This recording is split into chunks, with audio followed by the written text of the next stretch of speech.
విష్ణురాతుడని పేరు పెడితే పరీక్షగా అందరినీ చూస్తాడు కాబట్టి పరీక్షిత్ అని పిలిచారు ఆ పిల్లాన్ని. అందుకని ఆ పేరు ఉండిపోయింది.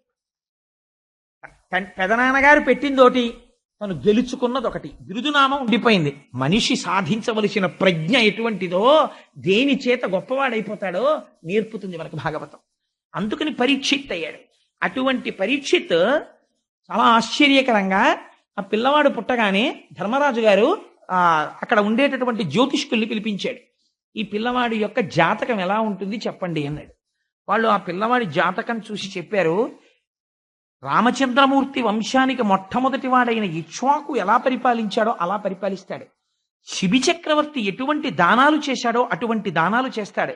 రామచంద్రమూర్తి గురువుల్ని ఎలా సేవించాడో, బ్రాహ్మణుల్ని ఎలా గౌరవించాడో అలా గౌరవించి సేవిస్తాడు. అర్జునుడు ఈ పిల్లవాడి తండ్రి ఎలా బాణములు విడిచిపెడతాడో అలా బాణములు విడిచిపెడతాడు.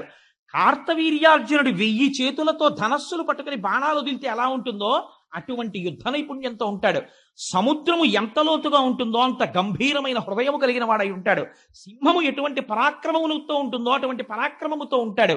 సూర్యుడు ఎలా చూడడానికి వీలు లేని వాడై ఉంటాడో అలా దుర్నిరీక్షుడై ఉంటాడు. అటువంటి తేజోవంతుడైనటువంటి ఈ బాలుడు సామాన్యుడు కదయా. ఇన్ని గొప్ప లక్షణములు ఉండి పరమశివుడు ఎంతటి దయామూర్తో, ఎంత జ్ఞానో అంతటి జ్ఞాని దయామూర్తి అవుతాడు. శ్రీనివాసుడు పురుషార్థములను ఎలా కటాక్షిస్తాడో ఆశ్రితులై ఆయన దగ్గరికి వచ్చిన వాళ్ళకి అలా దాన ధర్మాలు చేసి అర్ధి అన్నవాడిని అలా ఆదుకుంటాడు. ఈ పిల్లవాడు చిట్ట చివర శరీరం విడిచిపెట్టవలసినటువంటి సమయం ఆసన్నమైన నాడు ఆవు పాలు పితికినంతసేపు తప్ప ఎక్కడా నిలబడనటువంటి ఒక బ్రహ్మజ్ఞాని ఈ పిల్లవాడి ఆర్తి చూసి 7 రాత్రులు 7 పగళ్ళు కూర్చుని భాగవతాన్ని చెప్తే విని శరీరమునందు మోహమును విడిచిపెట్టి కృష్ణ భగవానుడి పాదముల యందు బుద్ధి రమిస్తుండగా శరీరమును విడిచిపెట్టి మోక్షాన్ని పొందుతాడు. అటువంటి మహోత్కృష్టమైన వ్యక్తి మీ వంశంలో పుట్టాడని చెప్పారు. పొంగిపోయాడు ధర్మరాజు గారు. చాలు, ఇటువంటి పిల్లవాడు పుట్టాడు. మహానుభావుడైనటువంటి కృష్ణ పరమాత్మ పరీక్షిత్తుని రక్షించినటువంటి విధానం గురించి నేను 4 మాటలు చెప్పి ఉన్నాను. ఉత్తరాగర్భమనందున్నటువంటి పరీక్షిత్, ఆయన పేరు విష్ణురాతుడు అని పెట్టారు ధర్మరాజు గారు. అసలు ఆయన పేరు విష్ణురాతుడు, కానీ ఎవ్వరూ ఆయన విష్ణురాతుడని పిలవరు, పరీక్షిత్ అని పిలుస్తారు. ఎందుకు అలా పిలుస్తారు అన్నది మీకు ఎదర తెలుస్తుంది. అటువంటి విష్ణురాతుడు గర్భస్థుడై ఉండగా అశ్వత్థామ చేత ప్రయోగించబడినటువంటి బ్రహ్మాస్త్రము చేత చెనకబడుతున్నటువంటి సందర్భంలో ఉత్తర చేసినటువంటి స్తోత్రానికి ప్రసన్నుడైనటువంటి పరమాత్మ గర్భస్థమైనటువంటి పిండమును రక్షించాడు. తదనంతరము స్వామి అదే రథం దగ్గర హేళగా నిలబడి ఉన్నారు. పరమాత్మ యొక్క చేష్టితములంటే అలా ఉంటాయి. అందుకే అది హేతువుకి దొరుకుతుందా అంటే హేతువుకి దొరికేది కాదు. మహిమ్నా స్తోత్రంలో, శివమహిమ్నా స్తోత్రంలో పుష్పదంతుడు అంటాడు, నమో నీధిష్టాయ ప్రియదవదవిష్టాయ చ నమో, నమక్షోదిష్టాయ స్మరహర మహిష్టాయ చ నమో, నమో వర్షిష్టాయ త్రణయన అవిష్టాయ చ నమో, నమః సర్వస్మైతే తదిగమితి శర్వాయ నమః అంటాడు. బాగా దూరంగా ఉన్నవాడికి నమస్కారం, బాగా దగ్గరగా ఉన్నవాడికి నమస్కారం. మీరు రుద్రాధ్యాయం చూడండి, నమ కపర్దినీ చ వ్యుక్త కేశాయ చ అంటుంది. బాగా జటలు పెంచుకొని జటాజూటం ఉన్నవాడికి నమస్కారం, తల మీద ఒక్క వెంట్రుక లేనటువంటి బోడిగుండుతో ఉన్నవాడికి నమస్కారం, చాలా వృద్ధుడైన వాడికి నమస్కారం, చాలా యవ్వనంలో ఉన్నవాడికి నమస్కారం. ఇవి ఎలా కుదురుతాయి చెప్పండి నాకు? ఇవి రెండూ పరస్పర భిన్నమైనటువంటి విషయాలు. వృద్ధుడిగా ఉన్నవాడు యవ్వనంలో ఉండడు, యవ్వనంలో ఉన్నవాడు వృద్ధుడిగా ఉండడు, రెండూ ఏకకాలమనందు ఉండవు. కానీ ఈశ్వరుడు అలా కాలమునకు లొంగేటటువంటి వాడు కాడు. కాబట్టి ఆయనకి భిన్నత్వము, ఈ రెండూ పరస్పర విరుద్ధములన్నవి ఉండవు. ఆయన ఏకకాలమునందు దేనినైనా సాధించగలడు. అందుచేత ఆయన ఇక్కడ రథము దగ్గర నిలబడ్డాడు. ఆ లోపల ఉత్తరాగర్భములో ప్రవేశించి అశ్వత్థామ చేత ప్రయోగింపబడినటువంటి బ్రహ్మాస్త్రాన్ని నివారించగలిగాడు. తదనంతరము కుంతీదేవి స్తోత్రం చేసింది. ఇది ఒక గమ్మత్తైనటువంటి విషయం. ఇంటి పెద్దకి ఉండవలసినటువంటి లక్షణాన్ని మనకి వివరణ చేస్తుంది. పాండవులు కుంతీదేవి యొక్క బిడ్డలు. ఈ సంస్కార బలం ఎక్కడి నుంచి రావాలి అంటే ఇంటి పెద్ద నుంచి రావాలి. ఒక ఇల్లు పాడైపోయిందంటే దానికి కారణం ఎవరు అంటే ఇంటి పెద్దే. తనకి లేని సంస్కారం, తను లేవగానే నిద్ర లేచి పూజామందిరంలోకి వెళ్ళి సంధ్యావందనం చెయ్యడు. తను లేచి పూజామందిరంలో కూర్చుని ఓ 4 స్తోత్రాలు చదవడు. తన ఇంటి కబ్బోర్డ్లో రామాయణం పుస్తకాలు కానీ భాగవతం పుస్తకాలు కానీ ఉండవు. తను ఎప్పుడూ కూర్చుని ఒక్క భగవత్ సంబంధమైన గ్రంథం గురించి మాట్లాడడు. తన పిల్లలతో మాట్లాడేటప్పుడు ఒక పోతన గారి గురించో, ఒక వాల్మీకి మహర్షి గురించో, మన జాతి సంపద గురించో, మన సంస్కృతి గురించో పలకడు. తన పిల్లలు మాత్రం చాలా సంస్కారవంతులై ఉండాలని కోరుకుంటాడు. ఎలా జరుగుతుంది చెప్పండి నాకు? మనకి పరానుకరణము అని ఒకటి ఉంది. పిల్లలు తల్లిదండ్రులు ఎలా ప్రవర్తిస్తారో అలా ప్రవర్తిస్తారు. మా తండ్రి గారు దేన్నైనా అంగీకరిస్తాడు, కానీ ఇది అంగీకరించలేడు అని బిడ్డడికి తెలిసింది అనుకోండి, అసలు 90% ప్రవర్తన బిడ్డడిది నియంత్రించబడిపోతుంది. బిడ్డడి ముందే తండ్రి చేయరాని పని చేస్తున్నాడు అనుకోండి, ఆ బిడ్డడు చెయ్యకుండా ఎలా ఉంటాడు? మా తండ్రే చేసింది నేను ఎందుకు చేయకూడదు అనుకుంటాడు. కాబట్టి ఇంటి పెద్దకు ఉండవలసిన లక్షణాన్ని ఆవిష్కరిస్తున్నారు. కుంతీదేవి స్తోత్రం చేసింది కృష్ణ పరమాత్మని. ఆవిడంది ఆదినారాయణ అని ప్రారంభించింది. ఎంత గొప్ప పేరండి ఆ పేరు! ఆదినారాయణ అన్న పేరు. ఆది అంటే ప్రారంభమునందు ఉన్నటువంటి నారాయణ, సర్వజీవులకు కూడా ఆయనమైనటువంటి వాడా, అంటే ఆధారమైనటువంటి వాడా, సమస్తమునందు నిండి నిబిడీకృతమైనటువంటి వాడా.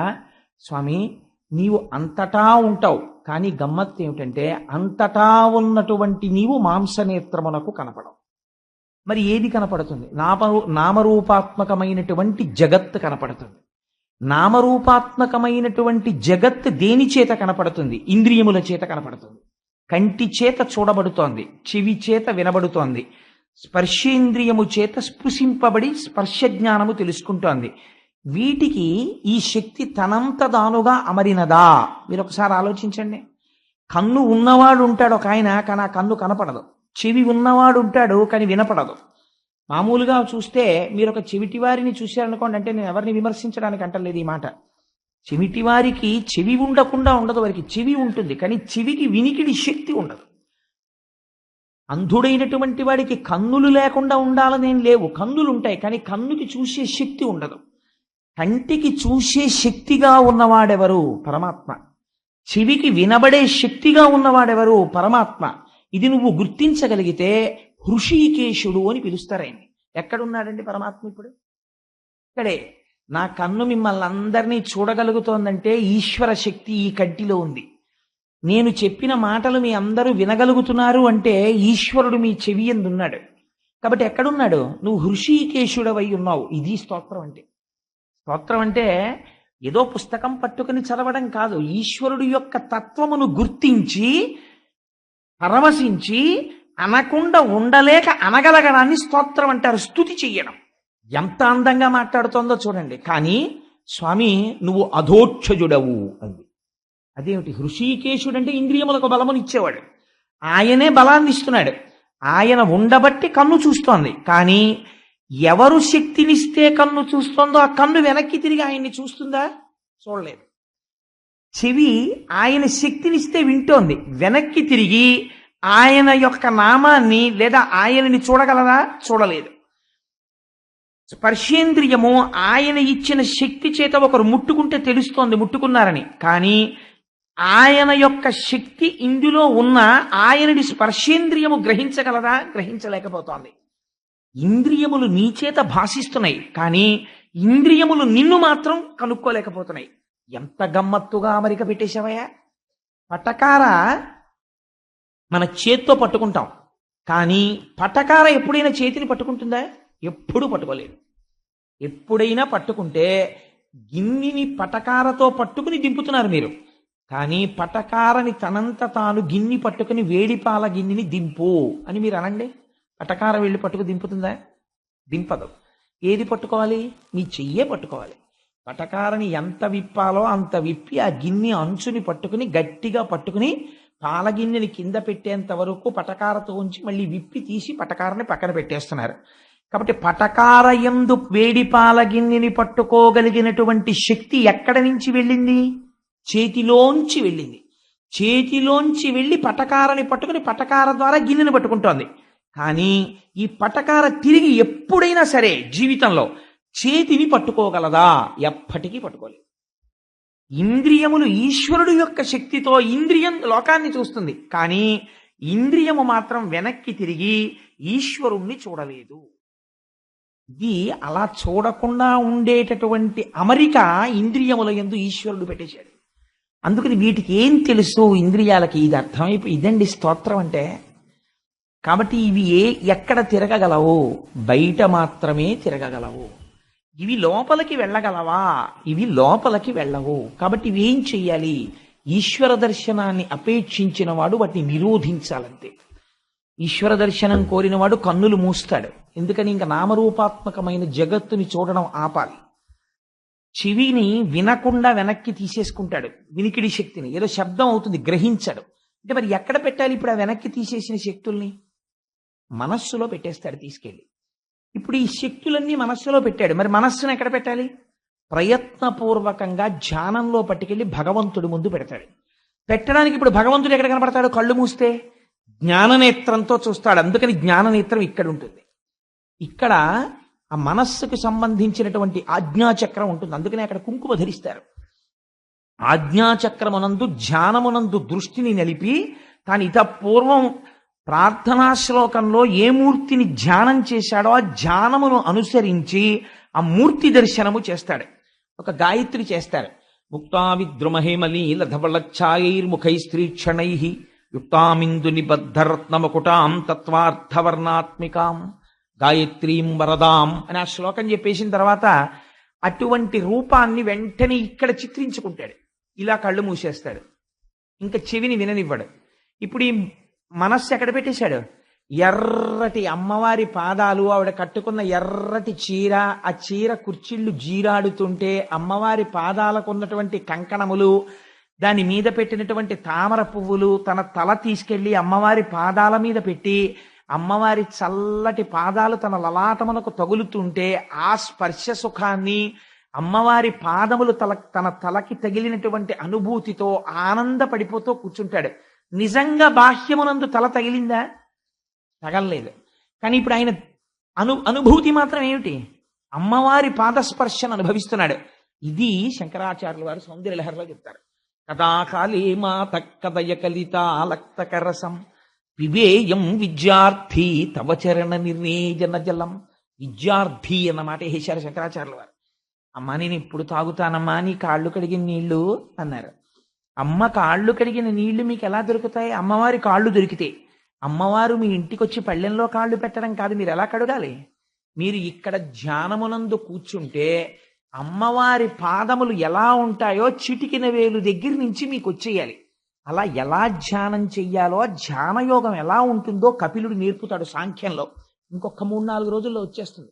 అక్కడ విందురు గాని ఆపాదమస్తకం పాదాల దగ్గర నుంచి పైకి ఎలా వెళ్ళిపోవాలో, మళ్ళీ పైనుంచి కిందకి ఎలా వచ్చేయాలో, నీరాజనం తిరుగుతుంటే ఎలా చూడాలో, మనస్సుని ఎలా లగ్నం చెయ్యాలో ఇవి చెప్తాడు తల్లికి, దేవహూతికి. అప్పుడు మీరు ఎలాగో విందురు గాని. కాబట్టి ఇప్పుడు ఏమైంది? ఇంద్రియములు ఆయన చేత ప్రకాశిస్తున్నాయి, కానీ ఇంద్రియములకు ఆయన దొరకడు.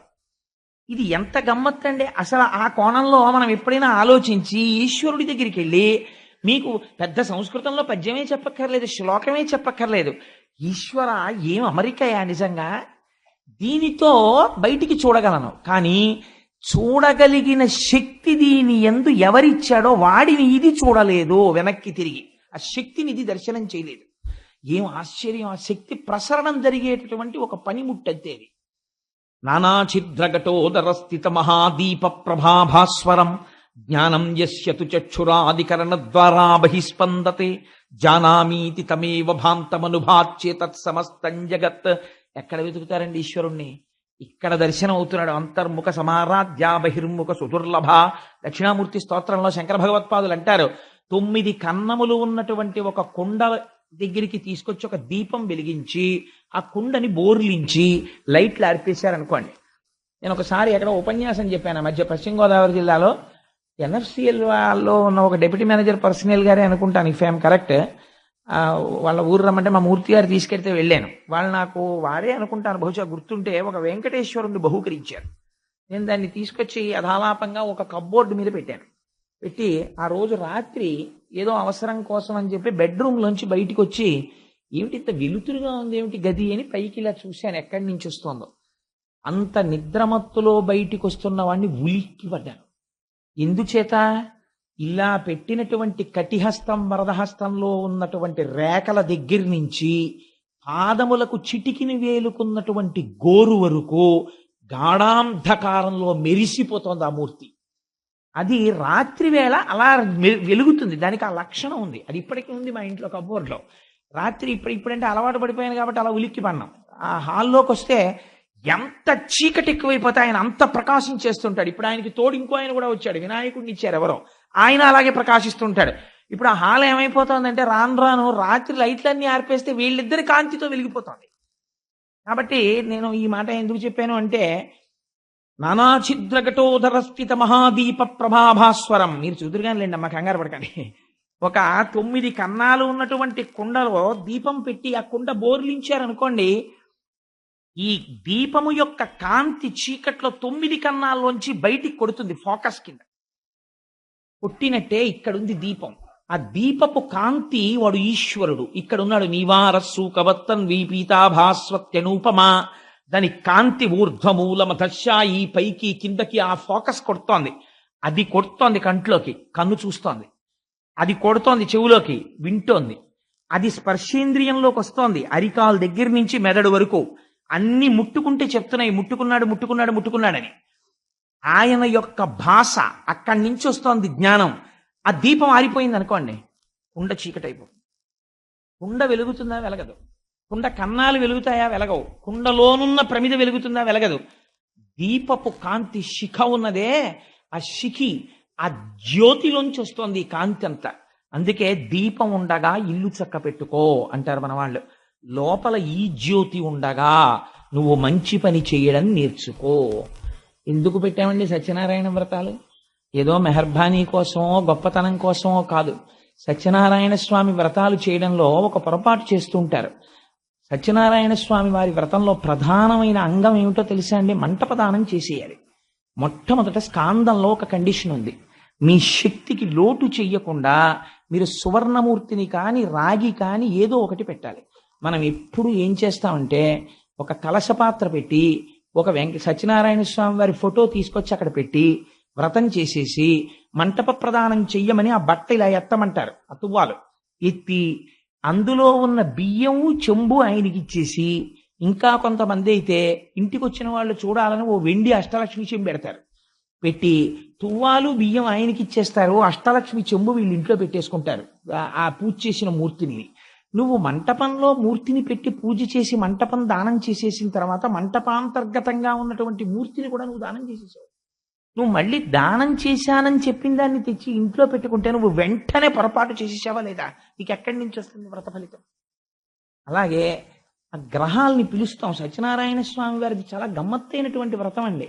ఒక్కొక్క గ్రహాన్ని పిలుస్తాం. పిలిచినప్పుడు ఆయన ఒక రంగు బట్టలు కట్టుకుంటాడు, ఒక వాహనం ఎక్కుతాడు, కొన్ని ఆభరణాలు వేసుకుంటాడు. ఆయనతో పాటుగా ఆయన పరివారం వస్తుంది. వాళ్ళు వస్తున్నప్పుడు ఆ శ్లోకాలు ఉంటాయి, జన శ్లోకాలు ఎంత గొప్పగా ఉంటాయో. మా సుబ్రహ్మణ్య శర్మ గారు కృష్ణావధానుల గారి దగ్గర చదువుకున్నారు. ఎంత అందంగా చదువుతారో రేపు మీరు చూతురు. కానీ సత్యనారాయణ వ్రతంలో ఆ శబ్దశక్తికి వచ్చి కూర్చుంటాయి ఆ గ్రహాలు.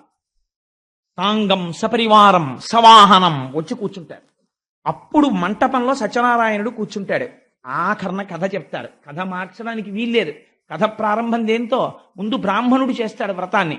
బ్రాహ్మణుడు చేస్తే చూసి మంచినీళ్ల కోసం అని వచ్చాడు ఒక శూద్రుడు, కట్టెలు కొట్టుకునేవాడు. దాహం కోసం అని వచ్చిన వాడు ఆ వ్రతం జరుగుతున్న విధానం చూసి మంచినీళ్ళు అడగడం మర్చిపోయాడు. మరిచిపోయి వ్రతం ఎలా చేస్తారని అడిగి ఆయన కట్టెలు కొట్టిన అమ్ముతో డబ్బుతో వ్రతం చేశాడు. ఆయనకి ఈయనకి ఇద్దరికీ ఫలసిద్ధితో మొదలు. చాతుర్వర్ణములు ఎలా ఈశ్వరుడి పాదాలని చేరుకోవాలో కథలో అంతర్భాగంగా ఉంటుంది రహస్యం అంతాను. అంత గొప్ప వ్రతం అది. వైదికంగా భీష్మేకాదశి నాడు భీష్ముడికి ఒక గొప్పతనం ఉంది. ఇప్పుడే మా ఇంట్లో బయలుదేరే ముందు మా దొరగారితో వాళ్ళతో చెప్పి బయలుదేరాను నేను.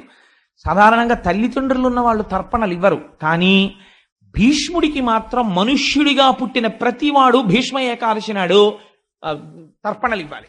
తల్లిదండ్రులు ఉన్నా సరే తర్పణలు ఇవ్వాలి. అటువంటి ధర్మాత్ముడు మహానుభావుడైన అటువంటి భీష్మ ఏకాదశి నాడు ఇంత గొప్ప దేవాలయ ప్రాంగణంలో కూర్చుని అంత శాస్త్రీయంగా, అందుకే శక్తి లోటు రాలేదనిపించడానికి సువర్ణమూర్తుల్ని తీసుకొస్తున్నాం. బంగారు రూపులు తీసుకొచ్చి ఆ కలశ మీద పెట్టి పూజ చేసి వాటిని దానం చెయ్యాలని. ఏకాదశి వ్రతం చాపి ఏకాదశి నాడు ఉపవాసం ఉండి వ్రతం చేయాలి. అందుకని చెప్పి ఆ రోజు ఉపవాసం చేసిన వాళ్ళు మళ్ళీ ఇంటికి వెళ్ళేం పలహారం చేసుకుంటారని ఒక వ్రతం టికెట్లు ఉన్న వాళ్ళకి మాత్రం పలహారాలు కూడా ఇక్కడే నైవేద్యం పెట్టిన ప్రసాదాలు ఇస్తున్నారు మధ్యాహ్నం తినడానికి. ఇన్ని ఏర్పాట్లు చేస్తున్నారు. కానీ ఒక్కటే లోటు ఏంటంటే అకామిడేషన్ అనేటటువంటిది మనం పెంచలేం. ఒక 116 టికెట్లు మాత్రమే ఇవ్వగలరు. ఇప్పుడు ఉపన్యాసం అయిపోయిన తర్వాత ఎవరు ముందుంటే వాళ్ళకి ఇస్తారు ఆ టికెట్, అది వేరు విషయం. ఇప్పుడు దాని గురించి అల్లరిపడిపోకండి. సరే, అందుచేత నేను ఈ మాట ఎందుకు ప్రస్తావన చేయవలసి వచ్చిందంటే ఆనుషంగికంగా అంతర్భాగంగాను ఇంద్రియములకు శక్తినిచ్చేవాడు ఆయన, కానీ ఇంద్రియములకు ఆయన దొరికేవాడు కాడు. అందుచేత ఆయన ఏకకాలమునందు 2 భిన్నమైన నామములతో పిలవబడుతున్నాడు. ఒకటి, ఈశ్వర నువ్వు అదోక్షజుడవు, నువ్వు హృషీకేశుడవు, ఇటువంటి స్వామివి నువ్వు ఆదినారాయణుడవు, ఉన్నది నువ్వు ఒక్కడివే, ఆ తర్వాత ఇంత విశ్వముగా నువ్వు పరిఢవిల్లేవు. అటువంటి తండ్రి నువ్వు ఈ ఉపసంహారం ఎవరు చేయాలి మరి అంటే ఇవాళ రథసప్తమి. కుంతీదేవి ఎంత గొప్ప మాట అందో చూడండి. కాలస్వరూపుడవై నువ్వు సూర్యనారాయణుడవు అని. ఒకే ఇంట్లో ఒక తల్లి కడుపున ఒక ఇద్దరు పుట్టిన మగపిల్లల్లో 2 మగపిల్లలకి ఆదినారాయణ సూర్యనారాయణ అని పేర్లు ఉన్నాయనుకోండి, ఆ తల్లిదండ్రులు ఎంత సంస్కారవంతులో. ఆదినారాయణుడు సృష్టి చేశాడు, సూర్యనారాయణుడు కాలాన్ని నడిపాడు. అందులో ఎదుగుదలుంది, పెరుగుదలుంది, సమర్థత ఉంది, నిర్వహణ ఉంది, లయం ఉంది. ఆ కాలంలో పడిపోతున్నారు మళ్ళీ జీవులన్నీ. కాబట్టి ఎవరు చేస్తున్నారు ఇదంతా? ఆదినారాయణ సూర్యనారాయణ రెండుగా ఉండి ఇవి చేస్తున్నవాడివి నువ్వే. పేర్లు 2, తత్వం ఒక్కటే. ఏం ఆశ్చర్యం తండ్రి, ఎంత గొప్పవాడివి నువ్వు. ఇన్ని చేసేటటువంటి నిన్ను ఎవరు దర్శనం చెయ్యగలరు? మహాయోగులైన వారు దర్శనం చేస్తారు, నిర్మల మనస్కులు దర్శనం చేస్తారు, పరమహంసలు దర్శనం చేస్తారు. సమాధిమగ్నులై సంసారములను విడిచిపెట్టి నీ గురించి ధ్యానము చేసి చేసి చేసి చేసి నీ యొక్క అనుగ్రహమును పొందిన వారు దర్శనం చేస్తారు తప్ప సంసార లంపటమునందు పడిపోయి ఉన్న వాళ్ళకి నీ దర్శనం అవుతుందా? అవదు. అందున విశేషించి నేను స్త్రీని, ఆడదాన్ని కాబట్టి సహజంగా నాకు కర్మ చేసేటటువంటి అధికారం తక్కువ. అందుకని నేను విశేషమైనటువంటి పూజలు, వ్రతాలు, నోములు, అభిషేకాలు చేసేదాన్ని కాదు. అజ్ఞురాలిని అంటే పెద్దగా జ్ఞానం ఉన్నదాన్ని కాను. ఇటువంటి నాకు శ్రీమన్నారాయణుడవైన నీవు పరమహంసలు చూడలేని తత్వాన్ని ఈ మాంసనేత్రము చూడలేదు. అటువంటి మాంసనేత్రము చూడడానికి వీలుగా తండ్రి కరచరణాదులతో కదిలి వచ్చి నా ఎదుట నిలబడి నాకు ఉపకరించి నాకు నా చేత నమస్కారమును పొందుతున్నావా? ఏమయ్యా నీ సౌశీల్యం, ఏమి నీ దయ, ఎంత అదృష్టవంతురాలి నేను. కాబట్టి నిన్ను ఏమని స్తోత్రం చెయ్యను కృష్ణ, నా నమస్కారం అర్పిస్తున్నానంది. ఏమి స్తోత్రం చూడండి. నిజంగా నీ ఇంట ఉన్నాడా లేడా? కృష్ణుడు అలాగా ఉన్నాడు. ఎక్కడున్నాడు? మీరు కొని తెచ్చుకున్న మూర్తి అన్ననాడు లేడు. నా ఇంటి పూజా మందిరంలో కృష్ణుడే ఉన్నాడన్న భావనతో మీరు అనుకున్న నాడు మీ ఇంట్లో కూడా అలాగే ఉన్నాడు. కుంతీదేవి చేసిన స్తోత్రానికి ఎలా ఉన్నాడో మీ ఇంట కూడా అలాగే ఉన్నాడు. ఆవిడంది, కృష్ణాయ వాసుదేవాయ హరయే పరమాత్మనే ప్రణత క్లేశనాశాయ గోవిందాయ నమో నమః. కృష్ణ నువ్వు అంతటి వాడివి. శ్రీకృష్ణ యుధభూషణ నరసఖ శృంగార రత్నాకర లోకద్రోహి నరేంద్ర వంశదహన లోకేశ్వర దేవతానీక బ్రాహ్మణ గోగణార్తిహరణ నిర్వాణ సంధాయక నీకు నృత్యద త్రుంపవే భవల తల్నిచానుకంపానిధి. ఎంత గొప్ప పద్యం అండి. నిజంగా ఆవిడ ఎటువంటి స్తోత్రం చేసిందో చూడండి. స్వామి నువ్వు జన్మించినది ఎవరి కోసం జన్మించావు? ఒక్కసారి అడిగితే 10 మాటలు పెట్టే లక్షణం ఉన్నవాడివయా. ఎంతటి ఉదారుడవు నువ్వు. అందుకే పెద్దాపురంలో ఉన్న అమ్మవారికి మరిడెమ్మ తల్లి అని పేరు. ఒక్కసారి వెళ్ళి ఆవిడ మ్రోల నిలబడి అడిగితే మళ్ళీ అడిగాడా అడగలేదా అని చూడకుండా మళ్ళీ మళ్ళీ పెట్టడం అలవాటైన తల్లి కాబట్టి మరిడెమ్మ తల్లి. అటువంటి తల్లి ఎలా పెడుతుందో అలా కృష్ణ భగవానుణ్ణి సుతపుడు కృష్ణి అనబడేటటువంటి 2 తపస్సు చేశారు. భగవానుడు ప్రత్యక్షమయ్యాడు. ఏం కావాలి మీకని అడిగాడు. వాళ్ళు విచిత్రమైన కోరిక కోరారు. నీలాంటి కొడుకు కావాలన్నారు. నాలాంటి కొడుకు పుట్టాలంటే నేను తప్ప ఇంకోడు లేడు సృష్టిలో, కాబట్టి నేనే పుడుతున్నాను మీ కడుపునన్నాడు. ఏం చెయ్యాలి? ఓసారి అడిగారు కాబట్టి పుట్టేస్తానని పుట్టేయాలి. ఇంత ఆర్తితో ఇంత తపస్సు చేసి నన్ను చూసి నాలాంటి కొడుకు కావాలన్నారు కదా, నీ ముచ్చట తీరడానికి 3 మాటలు పుడతాను. ఎవరంటారండి? మనందరం ఏమంటాం? ఇంత జ్ఞానం వస్తే ఇంకా మాకు జన్మొద్దు, మము పర్దేహో జన్మ జన్మాంతరేషు, ఇంకా నాకు జన్మొద్దు, ఇంకా నాకు జన్మొద్దు అంటాం. ఆయన అన్నాడు, నేను 3 మాటలు పుడతాను మీ కడుపునన్నాడు. పుట్టడం కూడా ఎలా? ఏదో హేళగా పుట్టడం కాదు. నాకు వేడుక పుట్టు నీ సుకుడని నర్తించి వర్తింపగాన్. అమ్మా, నీ కడుపులోంచి బయటికి వచ్చి నీ కొడుకుని అనిపించుకుని ఆడుకుని నీ ఒళ్ళో పడుకుని నీ పాలు తాగి అజ్ఞానంతో ఉన్న పిల్లవాడు ప్రవర్తించినట్టు ప్రవర్తించి నువ్వు ఇలా చేయి పట్టుకుని హాయ్ కృష్ణ అని ఇలా వేలు చూపిస్తే బెంగ పెట్టేసుకుని ఏడుస్తూ నించోవాలమ్మా. అలా కోరికగా ఉంది, అలా పుడతానమ్మా. ఎంత దయాశాలివయ్యా నువ్వు! అలా పుట్టావా? సుతపుడు పృష్ణి గర్భుడు అన్న పేరుతో ఒకసారి పుట్టావా? రెండవసారి అదితి కశ్యపులకు వామనమూర్తిగా పుట్టావా? మూడవసారి దేవకీ వసుదేవులకు కృష్ణ భగవానుడిగా పుట్టావా? ఏం ఆశ్చర్యం! నువ్వు పుట్టింది బంధనంలో పుట్టావు. నువ్వు బంధనంలో పుట్టి నీ తల్లిదండ్రుల యొక్క బంధనములు తీసేశావు. అంతకుముందు వాళ్ళు కారాగారంలో ఉన్నారు. నీవు జన్మించి ఏం చేశావు? ఎవరైతే వాళ్ళని ఖైదు చేశారో ఆ ఖైదు చేసిన వాళ్ళని నిర్జించావు, వాళ్ళని ఓడించావు. ఓడించి నీ తల్లిదండ్రులైన దేవకీ వసుదేవుల్ని చెరసాల నుంచి విడిపించావు. నీ అనుగ్రహం లేనినాడు పాండవులకి మాకు బ్రతుకెక్కడుంది? భగవంతుని యొక్క స్తుతి అంటే అస్తమానం ఏదో స్తోత్రం చెయ్యడం కాదండి. స్తుతి అంటే నీకు చేసిన ఉపకారము ఈశ్వరుడి వలన జరిగినది అని గుర్తిరిగి కృతజ్ఞతను ఆవిష్కరించుట అంతే స్తోత్రం అంటే. నాకు ఆఫీసులో ఓ ప్రమోషన్ వచ్చింది అనుకోండి, పైకి నేను మా ఆఫీసర్ గారికో నా కొలీగ్స్కో ఎవరికో కంగ్రాట్స్ అంటే ఓసారి చేయి కలిపి థ్యాంక్ యూ అనొచ్చు. కానీ అసలు థ్యాంక్స్ చెప్పవలసింది ఎవరికో తెలుసా అండి? ఈశ్వర, ఇన్ని కోట్ల మంది ఉద్యోగం లేకుండా తిరుగుతున్న రోజుల్లో ఆఫ్టర్ ఆల్ నేను చదువుకున్న BCom PG diploma in industry relations personnel మేనేజ్మెంట్కి నాకు ఉద్యోగం ఇచ్చి నా కాళ్ళు చేతులు నా మేధ దెబ్బతినకుండా నన్ను కాపాడి నాకు ప్రమోషన్ ఇచ్చి నువ్వు ఈ ఉద్యోగంలో ఉండడానికి అర్హుడివి అని నా చేత అనిపించి నాకు అధికారం ఇచ్చి నన్ను 10 మంది చూసి నమస్కరించేటట్టు చేసినటువంటి స్వామివి నువ్వు కదా. నీ అనుగ్రహం లేని నాడు నాకు ఇది ఎక్కడి నుంచి వస్తుంది? నాకు ఇటువంటి అనుగ్రహం ఇచ్చి నేను 10 మంది చేత గౌరవింపబడుతుంటే నన్ను నమ్ముకున్నందుకు నిన్ను ఇంత గౌరవింప చేశాను చూసావా అని నువ్వు పొంగిపోతున్నావా?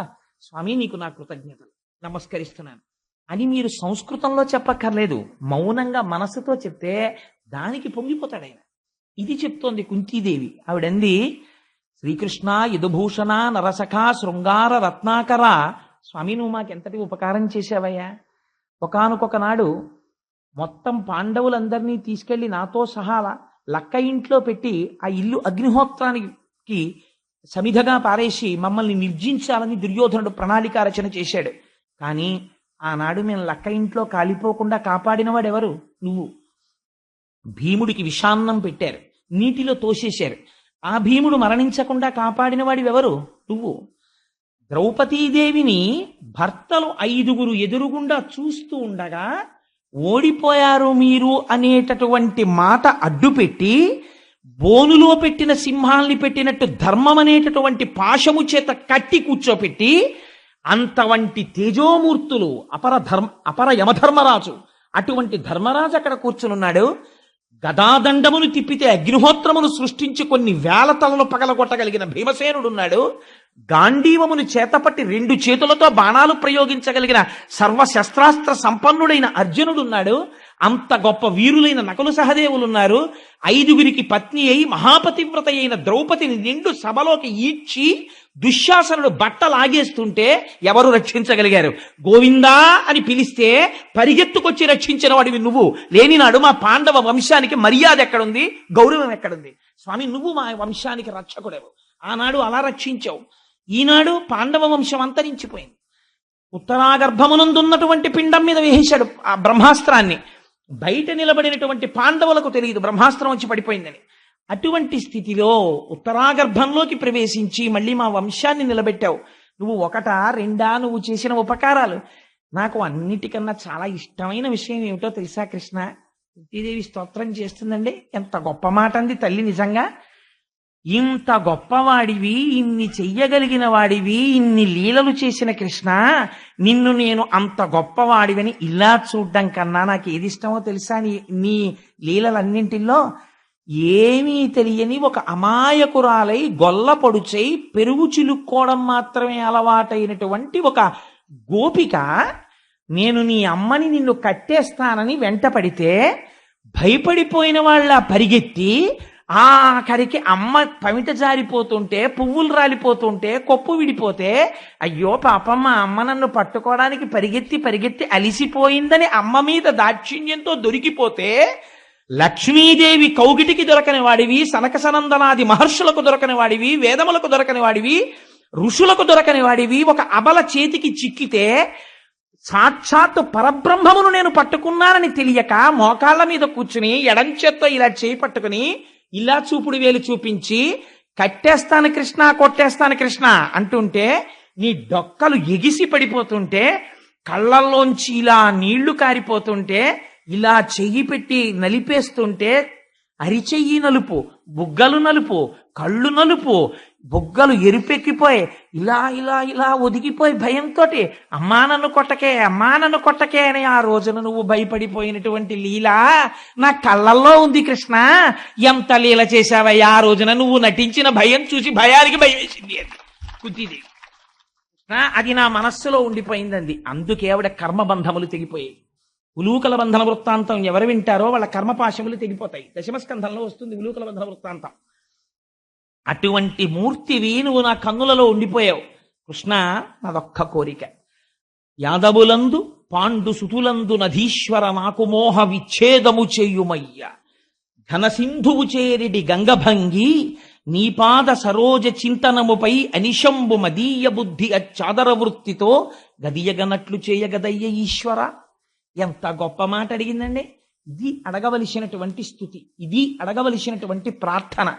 ఎంత గొప్ప మాట అందో చూడండి. ఆవిడ అంది యాదవులందు పాండు సుతులందు. కానీ కృష్ణ, యాదవులు ఇంత గొప్పవాళ్ళు, ఆ యదువంశంలో ఉన్నటువంటి యదుమహారాజు యొక్క కీర్తిని ప్రకాశింపచేయడానికి పుట్టినటువంటి కృష్ణ పరమాత్మ అని నాకు యాదవుల మీద ప్రీతి ఉన్నది అంటే వేరెవరి పట్ల వ్యతిరిక్తమైన భావన కూడా ఉన్నది. ఇది యథార్థము. రాగము ఉన్నది, ద్వేషము కూడా ఉంది. నాకు వంకాయ పచ్చి పులుసు అంటే చాలా ఇష్టం అండి అన్నాను అనుకోండి, అంటే బహుశా వంకాయతో కూర వేపుడో నాకు ఇష్టం లేదనమాట. అందుకని రాగం ఉన్నది అంటే ద్వేషం ఉన్నది.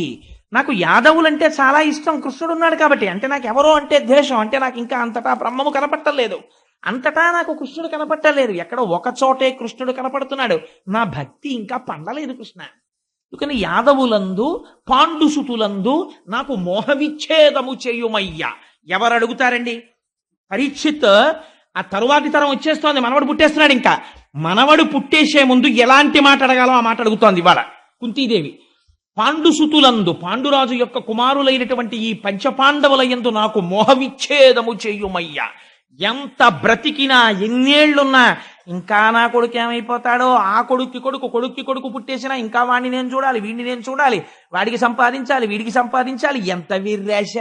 మళ్ళీ నీకు మనుష్య జన్మ వస్తుందా? ఈ సమయం దొరుకుతుందా? ఈశ్వరార్చన ఎప్పుడు చేస్తావు? నాకు మోహ విచ్ఛేదము చెయ్యుమయ్యా. పొమ్మంటే పోవట్లేదయ్యా.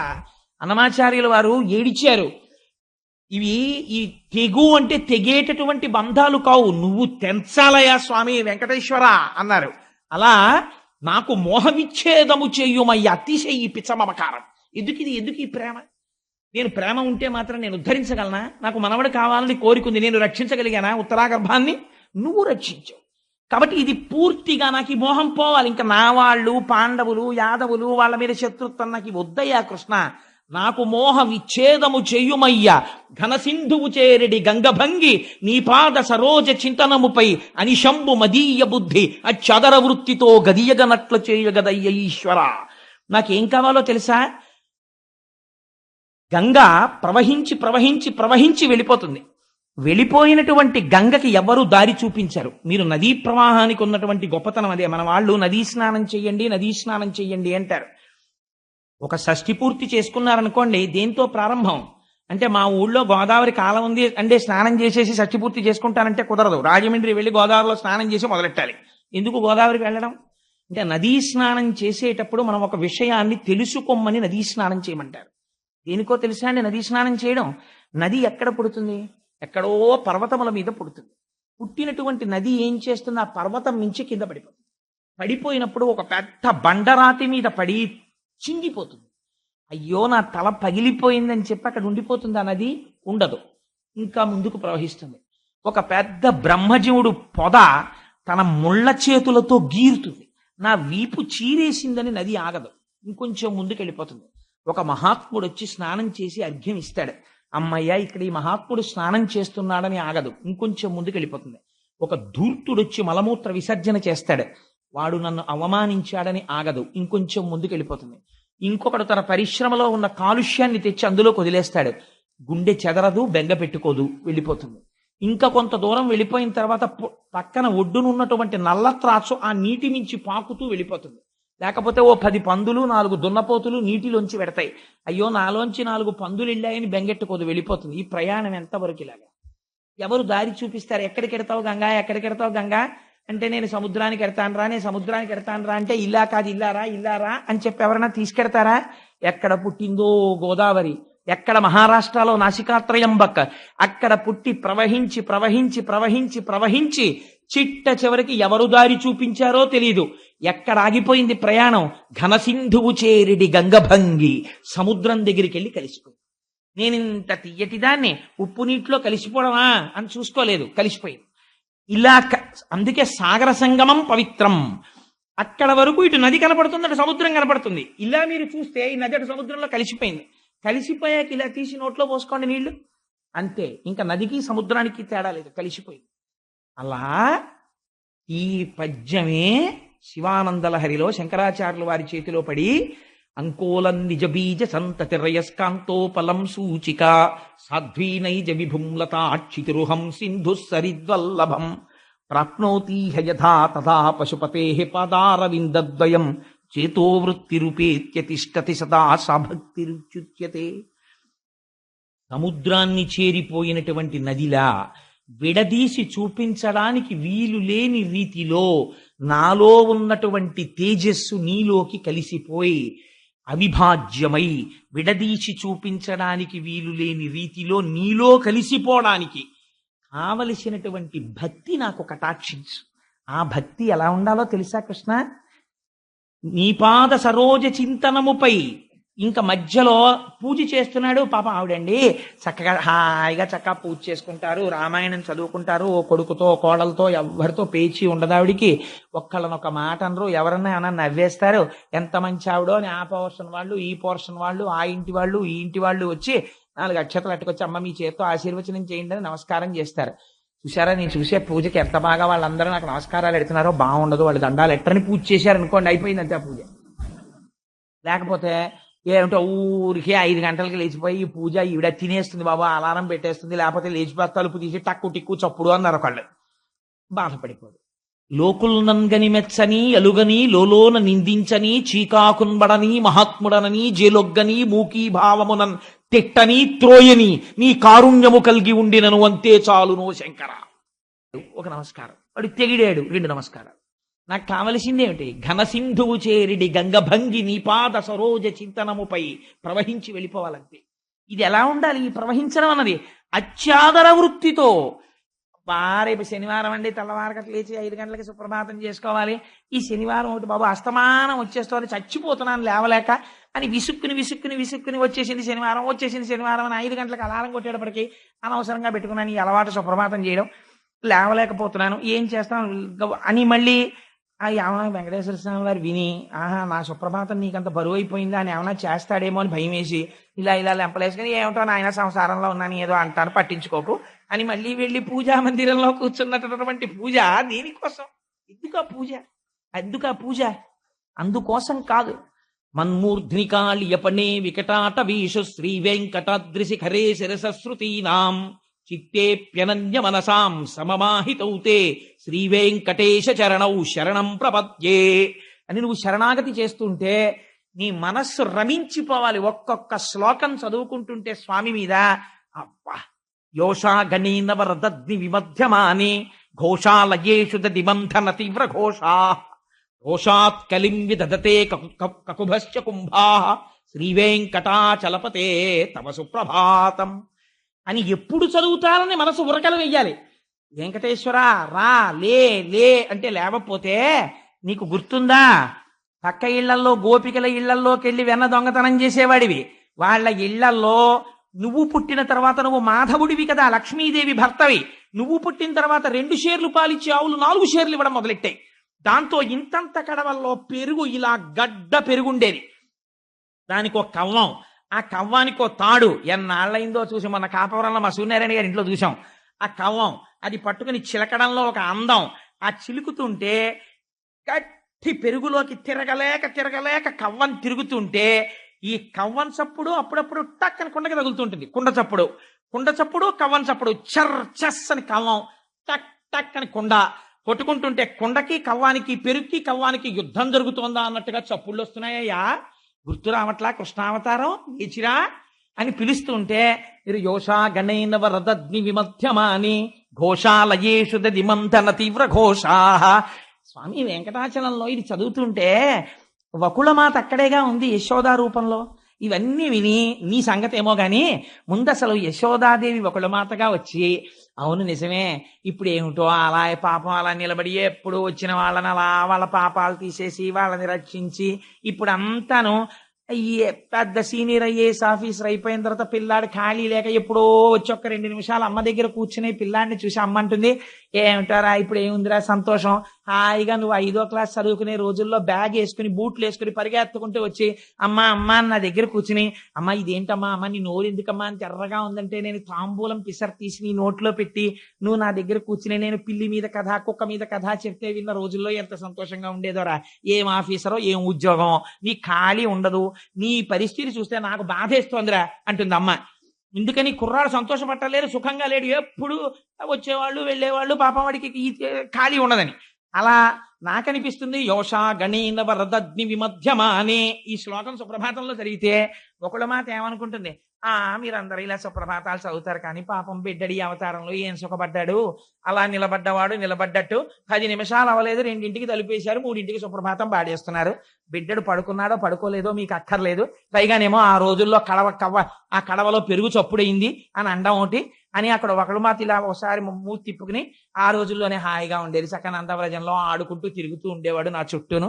ఇప్పుడు ఏముంది పాపం నైవేద్యాలని పేరే కానీ లడ్డూలు యంత్రాలు ప్రసాదాలు వీటికే సరిపోయే అని ఒకళ్ళ మాత మీకు జ్ఞాపకానికి వచ్చి ఆ ఎన్ని మాటలు చదువుతున్నా మీకు ఆ వెంకటాచలానికి మనస్సు వెళ్ళిపోయి ఒకళ్ళ మాత గోడ, ఆ కన్నం, అందులోంచి వంటశాల, అమ్మవారు పిల్లాడికి ఎప్పటికీ వంటలు చేయించి వెంకటేశ్వర నువ్వు తిను పులిహార తిను, ఇవాళ బాగుంది జీడిపప్పు ఎక్కువ ఇచ్చాను అని చెప్పి అంత స్వతంత్రంగా కూర్చుని పెడుతూ ఉంటే లేత అరిటాకు దగ్గర కూర్చుని అత్తయ్య గారు నేను వడ్డిస్తానులేండి అంటే ఉండమ్మా వాడికి వడ్డించుకోవడంలో నాకు తృప్తి అని ఒకళ్ళ మాత వడ్డిస్తుంటే సరే మీరే వడ్డించండి. లక్ష్మీదేవి కాళ్ళ గజ్జలు గల్లు అనేటట్టు మణిమంజీరములు మోగుతుండగా పాయస పాత్ర అక్కడ పెడితే ఒకళ్ళ మాత స్వతంత్రంగా తీసి ఇలా వేస్తే నీ చేతి కంకణములు కణకణలాడుతుండగా నువ్వు పాయసం తీసుకుని తింటున్నప్పుడు ఒకళ్ళ మాత ఎంత పొంగిపోయి ఉంటుందో స్వామి. యోషా గణేన వరదగ్ని విమధ్యమాని అని ఒక శ్లోకానికి పరవశించడానికి మీరు పరిగెత్తారనుకోండి పూజామందిరంలోకి, అప్పుడు మీరు పూజ చేశారు తప్ప చాలు ఆ ఒక్క శ్లోకం అయిపోయింది మీ పూజ, రమించిపోయింది మీ మనస్సు. ఒక ఉదాహరణకి చెప్పానంతే. అలా మీరు రమించగలిగినప్పుడు ఆ ఆనందం కోసం 1కి 10 మాటలు పరిగెడతారు. చూసిన సినిమాయే 1000 మాటలు చూసినట్టు. మళ్ళీ వెళ్ళి అబ్బా తెల్లారిపోతుంది వెళ్ళిపోయి ఏమిటి బాగా తెల్లారిపోయింది 8 గంటలకి లోపలికి వెళ్ళికొచ్చిన ఆకాశ సింధుక మల్లాని మనోహరాని అని కిటికీలోంచి చూసేటప్పటికి ఎండపొడొచ్చి నా మీద పడిపోయి ఏమిటది తెల్లవారుజాము 4 గంటలకి నేను స్నానం చేసి గబగబా బాల్కనీలోంచి పూజామందిరంలోకి వెళ్ళిపోతూ ఆకాశం వంక చూస్తే ఇంకా ఎర్రటి ఆకాశం, చెట్ల మీద చిలకల యొక్క పలుకులు, ఆ కూతలు వినపడుతుంటే ఆకాశ సింధుక మల్లాని మనోహరాని ఆదాయ పాదయుగమర్చ అని ఆ సుప్రభాతంలో శ్లోకాలు చదువుకుంటుంటే నా మనసు రంజిల్లిపోవాలని మీరు చదువుకుని ఏదో ఓ శ్లోకం దగ్గర మీరు ధ్యానంలోకి వెళ్ళిపోయి ఆనందపడిపోతూ అలా యోషా గణేన వరదగ్ని విమధ్యమాని అంటుంటే విని విని విని విని విని విని విని ఆవిడ లేచి ఆఖరికి ఏమిటో యోషా గణేన వరదగ్ని విమధ్యమాని 5 నుంచి చదువుతున్నారు 6 అయింది తర్వాత శ్లోకం చెప్పండి అంటే అప్పుడు గుర్తొచ్చి ఓహో ఇందాక నుంచి యోషా గణేన వరదగ్ని విమధ్యమానయే అని పొంగిపోయి పాడి చేసేసావే ఎంత ఆనందం అనుభవించాను ఆ శ్లోకంలో అని మళ్ళీ మీరు చదువుకుంటే అప్పుడు మీరు పూజ చేశారు. ఉత్తప్పుడు చదివారు శ్లోకాలంతే కదా, నేను చెప్పింది తప్పండి. అందుకని ఇది అడుగుతోంది కుంతీదేవి, నేను అలా పూజ చేయాలి స్వామి, నీ యందు నా మనస్సు అలా రమించిపోవాలి. పూజామందిరంలో కాదు, నేను ఏ పని చేస్తున్నా నువ్వు నాకు జ్ఞాపకానికి వస్తుండాలి. నా స్వామి నా స్వామిని నేను మురిసిపోతుండాలి. ఎక్కడైనా నది ఆగిందావో రాత్రి? ఆగలేదే. నా మనస్సు ఎందుకు ఆగాలి నీ పాద స్మరణము నుంచి? ఘనసింధువు చేరిడి గంగభంగి నీ పాద సరోజ చింతనముపై అనిశము మదీయ బుద్ధి చదర వృత్తితో గదియగనట్లు చేయగదయ్య ఈశ్వర. ఈశ్వర అంటే సర్వజగన్యామకుడవు. నువ్వు తలుచుకుంటే ఏమి ఇవ్వలేవు. అందుకని కృష్ణ, నాకు అటువంటి భాగ్యాన్ని కటాక్షించవా? నాకు ఈ మోహాన్ని తెంపు అవతల పారేవా?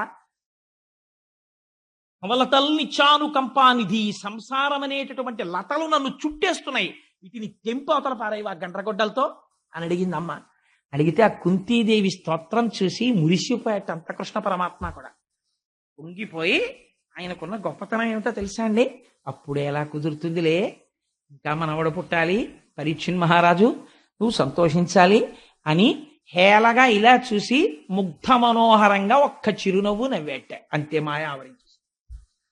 ఈ కృష్ణ భగవానుడు అంటే ఇంత స్తోత్రం చేసిన ఆవిడని కూడా ఆ చిరునవ్వు యొక్క మందహాసంలో, ఆ మందహాసపు కాంతులలో మైమరిచిపోయేటట్టు చేసేసాడు. ఆ వైకుంఠం క్యూ కాంప్లెక్స్ లో కూర్చుని 50 మాటలు అంటాడు. టీటీడీ వాళ్ళు ఇలా మార్చాలండి, అలా మార్చాలండి, ఇంతసేపు ఏంటండి అంటాడు. తీరా లోపలికి ఎడతాడు. ఇలా అక్కడ దాకా వెళ్ళి 2 నిమిషాలుండి బయటకు వచ్చేసి, ఎంత బాగున్నాడో, చాలా బాగుందేమండి దర్శనం అంటాడు. ఏమిటి 2 నిమిషాల్లో నువ్వు ఆనందించింది? అంతే, అదొక అలౌకికమైన ఆనందం ఆ స్వామి దర్శనం చేసినప్పుడు. అందుచేత ఆ దర్శనానికి ఉండేటటువంటి శక్తి అటువంటిది. చేత స్వామి, నిరంతరము నాకు అలా నీ గురించి భావన చేసేటటువంటి అదృష్టాన్ని కటాక్షించవా? ఘనసింధువు చేరిడి గంగభంగి అని కుంతీదేవి అడిగితే స్వామి చిరునవ్వు చిందించి బయలుదేరి ద్వారకా నగరానికి వెళ్ళిపోయారు. వెళ్ళిపోయిన తర్వాత 10 నెలలు పూర్తయిన తర్వాత ఉత్తరాగర్భము నుండి పరీక్షిన్ మహారాజు ఉదయించాడు. పోతన గారు అంటారు, ఒక అద్భుతమైనటువంటి మాట అంటారు. ప్రకటితమైన దైవయోగమున పాండవ సంతతి అంతరించగా వికలతనొంతనీక ప్రభవిష్ణుడు కృష్ణుడు అనుగ్రహించి నృపాలకబాలు బ్రతికించే కావున శాబకుడింకా శత్రు సంహారకుడైన విష్ణురాతుడను పేర ధరిత్రిని ప్రసిద్ధికి నెక్కే పూజ్యుడై అన్నారు. ప్రకటితమైన దైవయోగమున పాండవ సంతతి అంతరింపగా, అసలు యథార్థమునకు ఈశ్వరుని యొక్క అస్త్రము, ఆ బ్రహ్మాస్త్రమును ప్రయోగించినప్పుడే పాండవ సంతతి అంతరించిపోయింది. ఆ వంశం అక్కడితో అయిపోయింది. అసలు కాజ్ అండ్ ఎఫెక్ట్ థీరీ తీస్తే బ్రహ్మాస్త్రాన్ని ప్రయోగించగానే పోయిందంతే. ఎందుకంటే బ్రహ్మాస్త్రమునకు ఉండే గౌరవం అటువంటిది. హనుమ అంతటి వారు కట్టుబడ్డారు. అటువంటి బ్రహ్మాస్త్రమును ఎప్పుడైతే అశ్వత్థామ ప్రయోగించాడో అప్పుడే పాండవ వంశం అక్కడితో ఆగిపోయింది. కానీ ధర్మరాజు గారంతటి వాడు, నాకు వంశం లేదు, ఇంకా నా తర్వాత పూజా మందిరంలో నీరాజనం ఇచ్చేవాడు లేడు గోత్రనామాలతో అని బెంగ పెట్టుకోవలసిన అవసరము లేకుండా ఎటువంటి మాట వేశారో చూడండి పోతన గారు. ప్రకటితమైన దైవయోగమున పాండవ సంతతి అంతరింపగా వికలతనొందనీక ప్రభవిష్ణుడు కృష్ణుడు అనుగ్రహించి శాబకు బ్రతికించి. ఎవరిని బ్రతికించాడే? తనని తాను రక్షించుకోవడం చేతకాని వాణ్ణి తాను రక్షించాడు, గర్భస్థమైన పిండాన్ని. శాబకు బ్రతికించే కావున నృపాలక బాలుడింకా శాత్రవాంతకుడైన విష్ణురాతుడను పేర ప్రసిద్ధికి నెక్కె ధరిత్రిని పూజ్యుడై. భగవానుని యొక్క అనుగ్రహము చేత బ్రతికింపబడి బయటికి వచ్చినటువంటి పిల్లవాడు కనుక ఇది పెద్దవాళ్ళు పేరు పెట్టడం అంటే ఎంత అందంగా పెట్టాడో చూడండి. హుచ్ హచ్ అని పేర్లు ఎడితే పిల్లల జీవితాలు కూడా అలాగే ఉంటాయి. నేను నిన్న ఎక్కడో చూశాను, మనం ఎప్పుడో రైల్వే స్టేషన్లో కూర్చుంటే ఒక ఆవిడ పిల్లాన్ని పిలుస్తోంది. ఆ నెల్లూరు రైల్వే స్టేషన్లో టింకు టింకు అని అరిచింది. అంటే వాళ్ళ పిల్లాడు ఇంకోళ్ళ కుక్క పిల్ల కూడా పరిగెత్తుకొచ్చి, అంటే అవతల ఆవిడ యొక్క కుక్క పిల్ల పేరు టింకు, ఈవిడ బిడ్డని పిలుచుకుంటున్న పేరు టింకు. ఒక కుక్క పేరుకి ఈవిడ బిడ్డడి పేరుకి తేడా ఏం లేదు. అంత అందంగా పేర్లు పెట్టుకుంటున్నారు ఇవాళ రేపు. ఒక పేరు పిలిస్తే ఇంట్లో ఐశ్వర్యము పరిఢవిల్లాలి, ఒక పేరు పిలిస్తే నీ జన్మ సాఫల్యమును పొందాలి. ఎందుకనంటే పోతన గారు ఒక చోట అంటారు, మీరు విందురు గాని అజామిలోపాఖ్యానం విందురు గాని ఎంత అద్భుతంగా చెప్తారో పోతన గారు. పేరు పెట్టి బిడ్డని పిలిచిననైనా, పిల్లాన్ని పిలిచినా సరే, హాస్యకేళినైనా, హాస్యం కోసమైనా సరే, విశ్రామ కేళినైనా, ఆడుకుంటూ సరదాగా ఒరే మాధవైలరా అన్నా సరే ఏమైపోతుందో తెలుసా అండి? కమలనయ్యను తలుప కలుషహరము. ఈశ్వరుడి పేరు పిలవగానే మీలో ఉన్న పాపం పోతుందంటే. నామమునకున్న శక్తి అటువంటిది.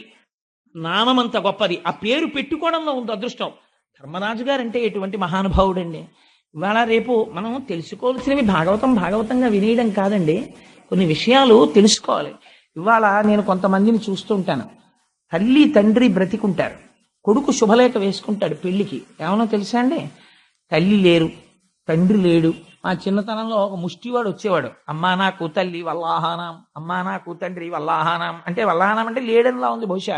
నాకు తల్లి లేదు, నాకు తండ్రి లేడు, నాకు అన్న లేడు, కాబట్టి ఎందుకు వచ్చానంటే భిక్షానికి వచ్చానన్నట్టు.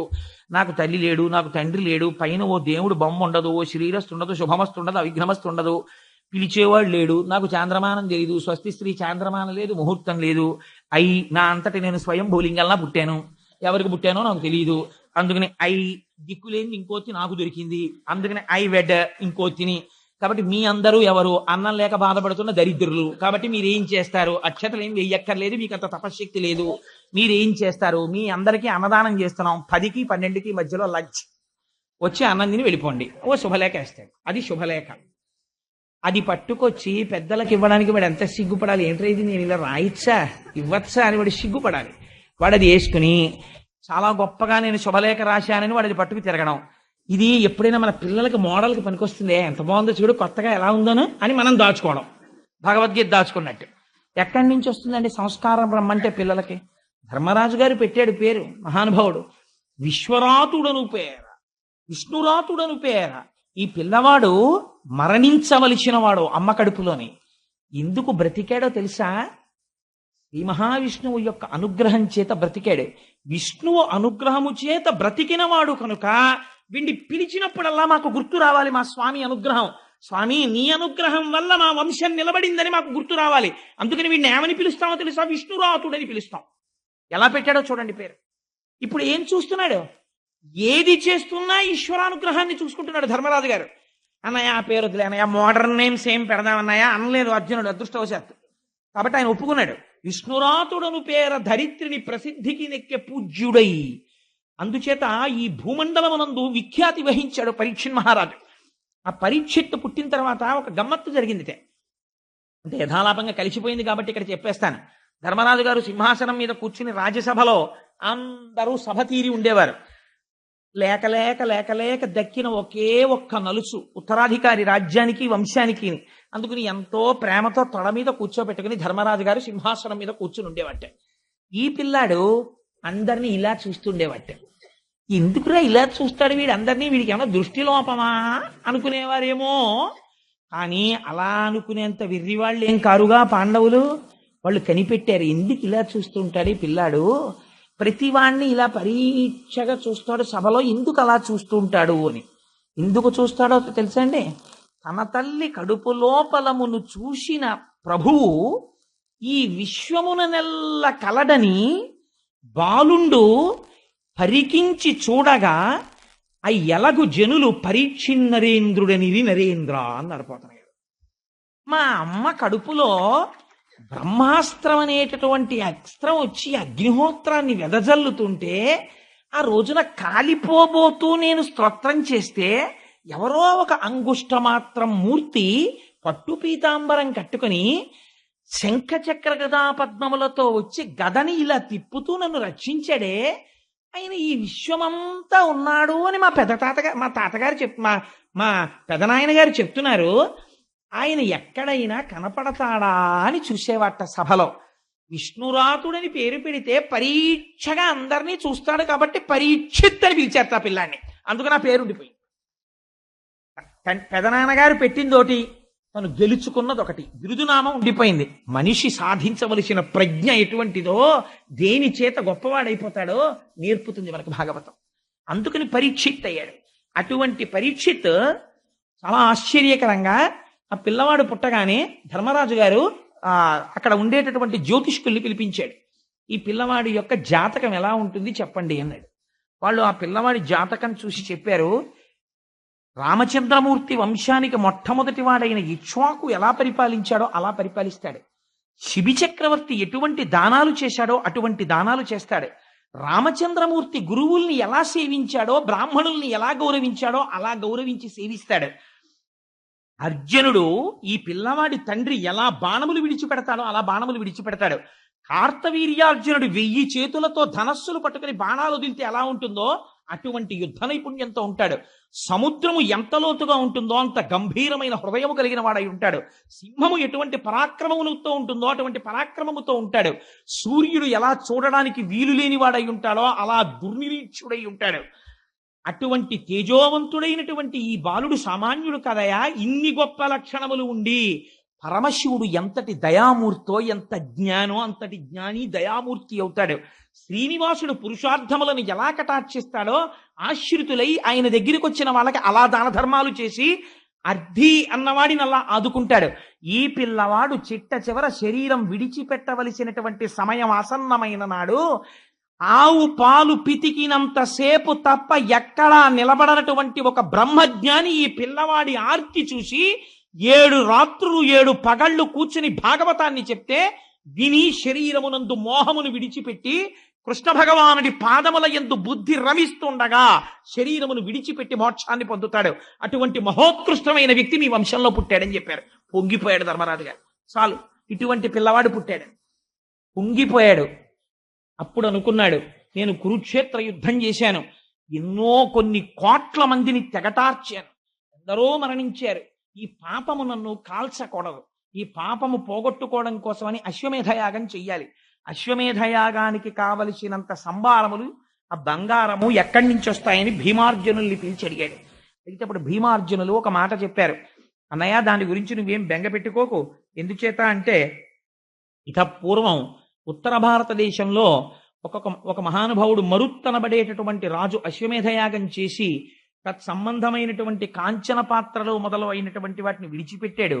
ఆ కాంచన పాత్రలు మొదలైనవి తెచ్చుకోవడానికి రాజుకి పరిపాలనాధికారము ఉంది కనుక అది మన పాలిత ప్రాంతములోకి వస్తుంది కనుక ఆ సంభారములను తీసుకొస్తాను, నువ్వు అశ్వమేధం చేయమన్నారు. 3 అశ్వమేధయాగాలు చేశాడు ధర్మరాజు గారు. 3 అశ్వమేధయాగములు చేసిన తరువాత అశ్వమేధయాగాలకి కృష్ణ పరమాత్మని ఆహ్వానించారు, సమున్నతంగా సత్కరించారు. కృష్ణుడు కూడా ఎంతో సంతోషించాడు. బయలుదేరి కృష్ణ పరమాత్మ ద్వారకా నగరానికి వెళ్ళిపోయారు. ఆయన వెళ్ళిపోతుంటే ఈ హస్తినాపురంలో ఉన్న వాళ్ళందరూ ఆయన్ని ఎంతో స్తోత్రం చేశారు. ద్వారకా నగరంలో స్తోత్రం చేశారు.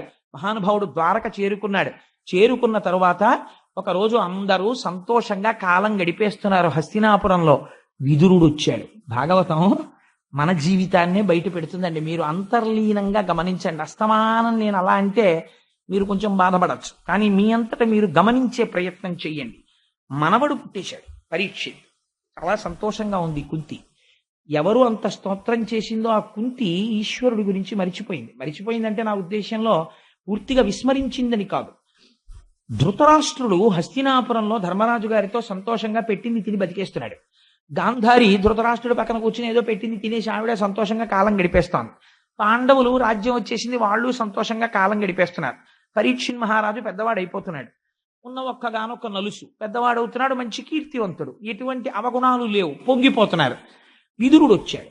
ఎప్పుడు రావాలో అప్పుడు వస్తాడు విదురుడు. విదురుడు రావడంలో భారతంలో ఒక గమ్మత్తు ఉంటుంది. ఎందుకంటే విదురుడు వస్తే మీరు గుర్తుపెట్టుకోండి, మృత్యువు గురించి మాట్లాడుతుంటాడు. ఎందుకు మాట్లాడతాడంటే విదురుడు యమధర్మరాజు యొక్క అంశం. ఎప్పుడు ఈ శరీరం పడిపోతే ఏం జరుగుతుందో, ఎంత జాగ్రత్తగా ఉండాలో చెప్తుంటాడు. మాండవ్య మహర్షి యొక్క శాపం చేత 100 సంవత్సరముల శూద్రభావనని తీసుకుని విదురుడిగా వచ్చాడు మహానుభావుడు. అపారమైన ధర్మవేత్త. ఆయన తీర్థయాత్రలకు వెళ్ళిపోయాడు కురుక్షేత్ర సమయంలో. మైత్రేయుడు కనపడి ఆయనకి ధర్మాన్ని, ఈశ్వరానుష్ఠానానికి సంబంధించినటువంటి రహస్యాలని తెలియచేశాడు. అవి విన్న తరువాత భగవంతుణ్ణి ధ్యానం చేసుకోవాలని తిరిగి వచ్చాడు.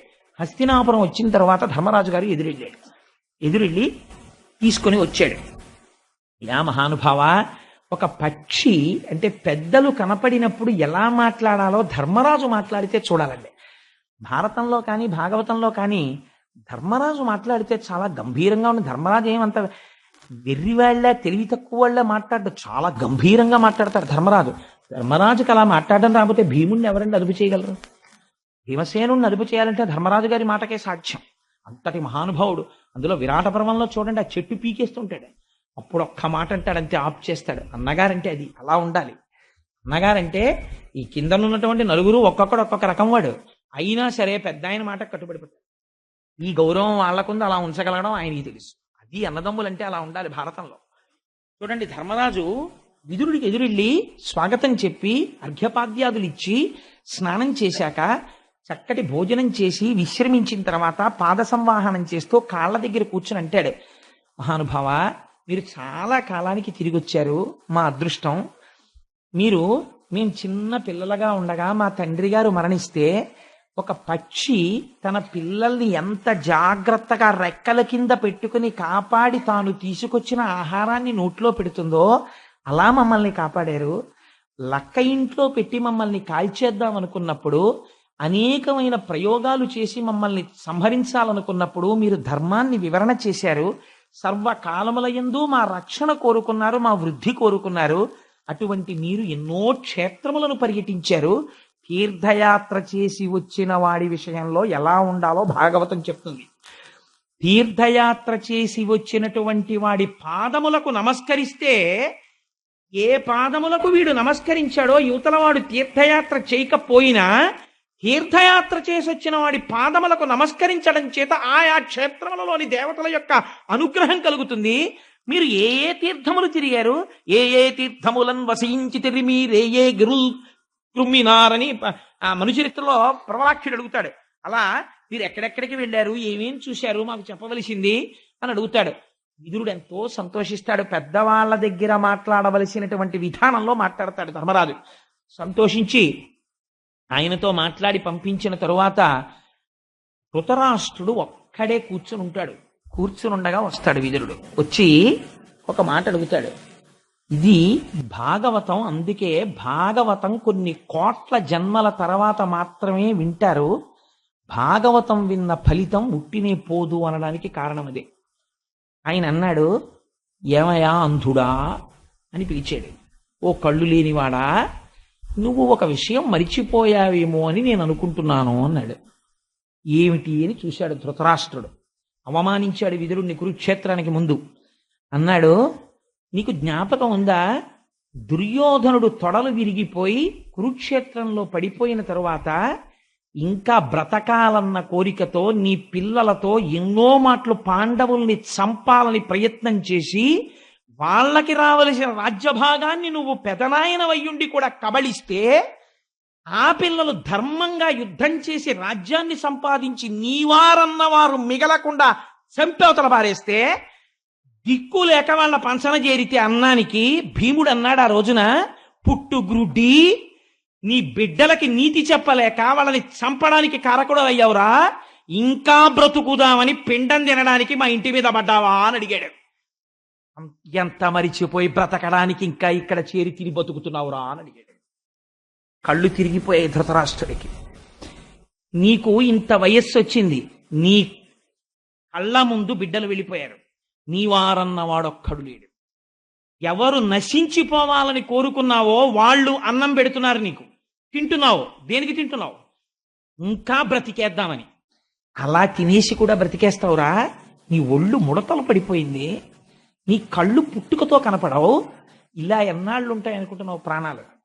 చచ్చిపోతావు. ఇక్కడ ఉన్నా చచ్చిపోతావు, ఉండకపోయినా చచ్చిపోతావు. బుద్ధి మరల్చుకోవడం నేర్చుకో. ఎందుకు ఈ బ్రతుకు నీకు? నా మాట విని ఉత్తర క్షణం లేచి ఉత్తర దిక్కుకు వెళ్ళిపో. ఎవ్వరి కోసం చూడకు. వెళ్ళిపోయి ఇన్నాళ్ళు బ్రతికిన దుష్ట బ్రతుకు చాలు నీకు. ఇప్పటికైనా నా మాట విను. వెళ్ళిపోయి ఈశ్వరుడి యందు మనస్సు చేర్చి ప్రాణములను ఆహుతి చేసే, అందులో చేసేసి యోగ మార్గంలో ఈశ్వరుణ్ణి చేరిపో. లేకపోతే నువ్వు చేసిన పాపాలకి ఎన్ని జన్మలు ఎత్తవలసి ఉంటుందో అన్నాడు. వెంటనే లేచి, గొప్ప మాట చెప్పావయ్యా, నిజమే. ఇంకా నేను ఎవరి కోసం బ్రతకాలయ్యా? భీముడు మొదలైన వాళ్ళు పెడుతున్నటువంటి ఈ నెత్తుటి కూడు తిని ఇంకా బతికేస్తున్నానా సంతోషంగా? నిద్ర పడుతోందా? ఛీ, రోత పుట్టిందయ్యా, వెళ్ళిపోతున్నానన్నాడు. ఒక వయస్సు వచ్చేసిన తరువాత మనిషి దృష్టి దేని మీదకి వెళ్ళిపోవాలో విదురుడు చెప్తున్నాడు. విదురుడు ధృతరాష్ట్రుడికి చెప్పట్లేదు, కళ్ళు మూసుకుపోయిన అందరికీ చెప్తున్నాడు. కదండి, నేను తప్పన్నానా? లేదు కదా.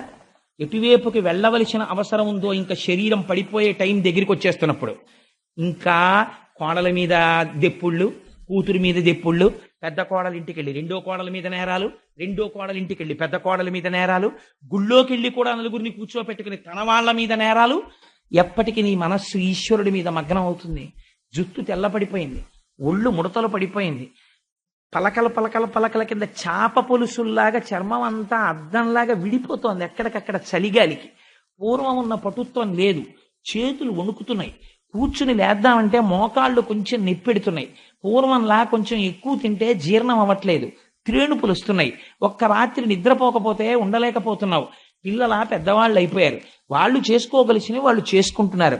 నువ్వు అస్తమానం నీకే జీతం ఎంత వస్తుందని అడిగితే వాడు విసుక్కుంటున్నాడు. నిన్ను చూసేటప్పటికి లెక్క పెట్టుకుంటున్నవాడు వెనక్కి పెట్టేసుకుంటున్నాడు. ఇంకా ఎందుకు బ్రతికేస్తానంటావు? బ్రతుకుతావు చచ్చే వరకు. కాబట్టి ఈలోగా మార్చు మనస్సుని.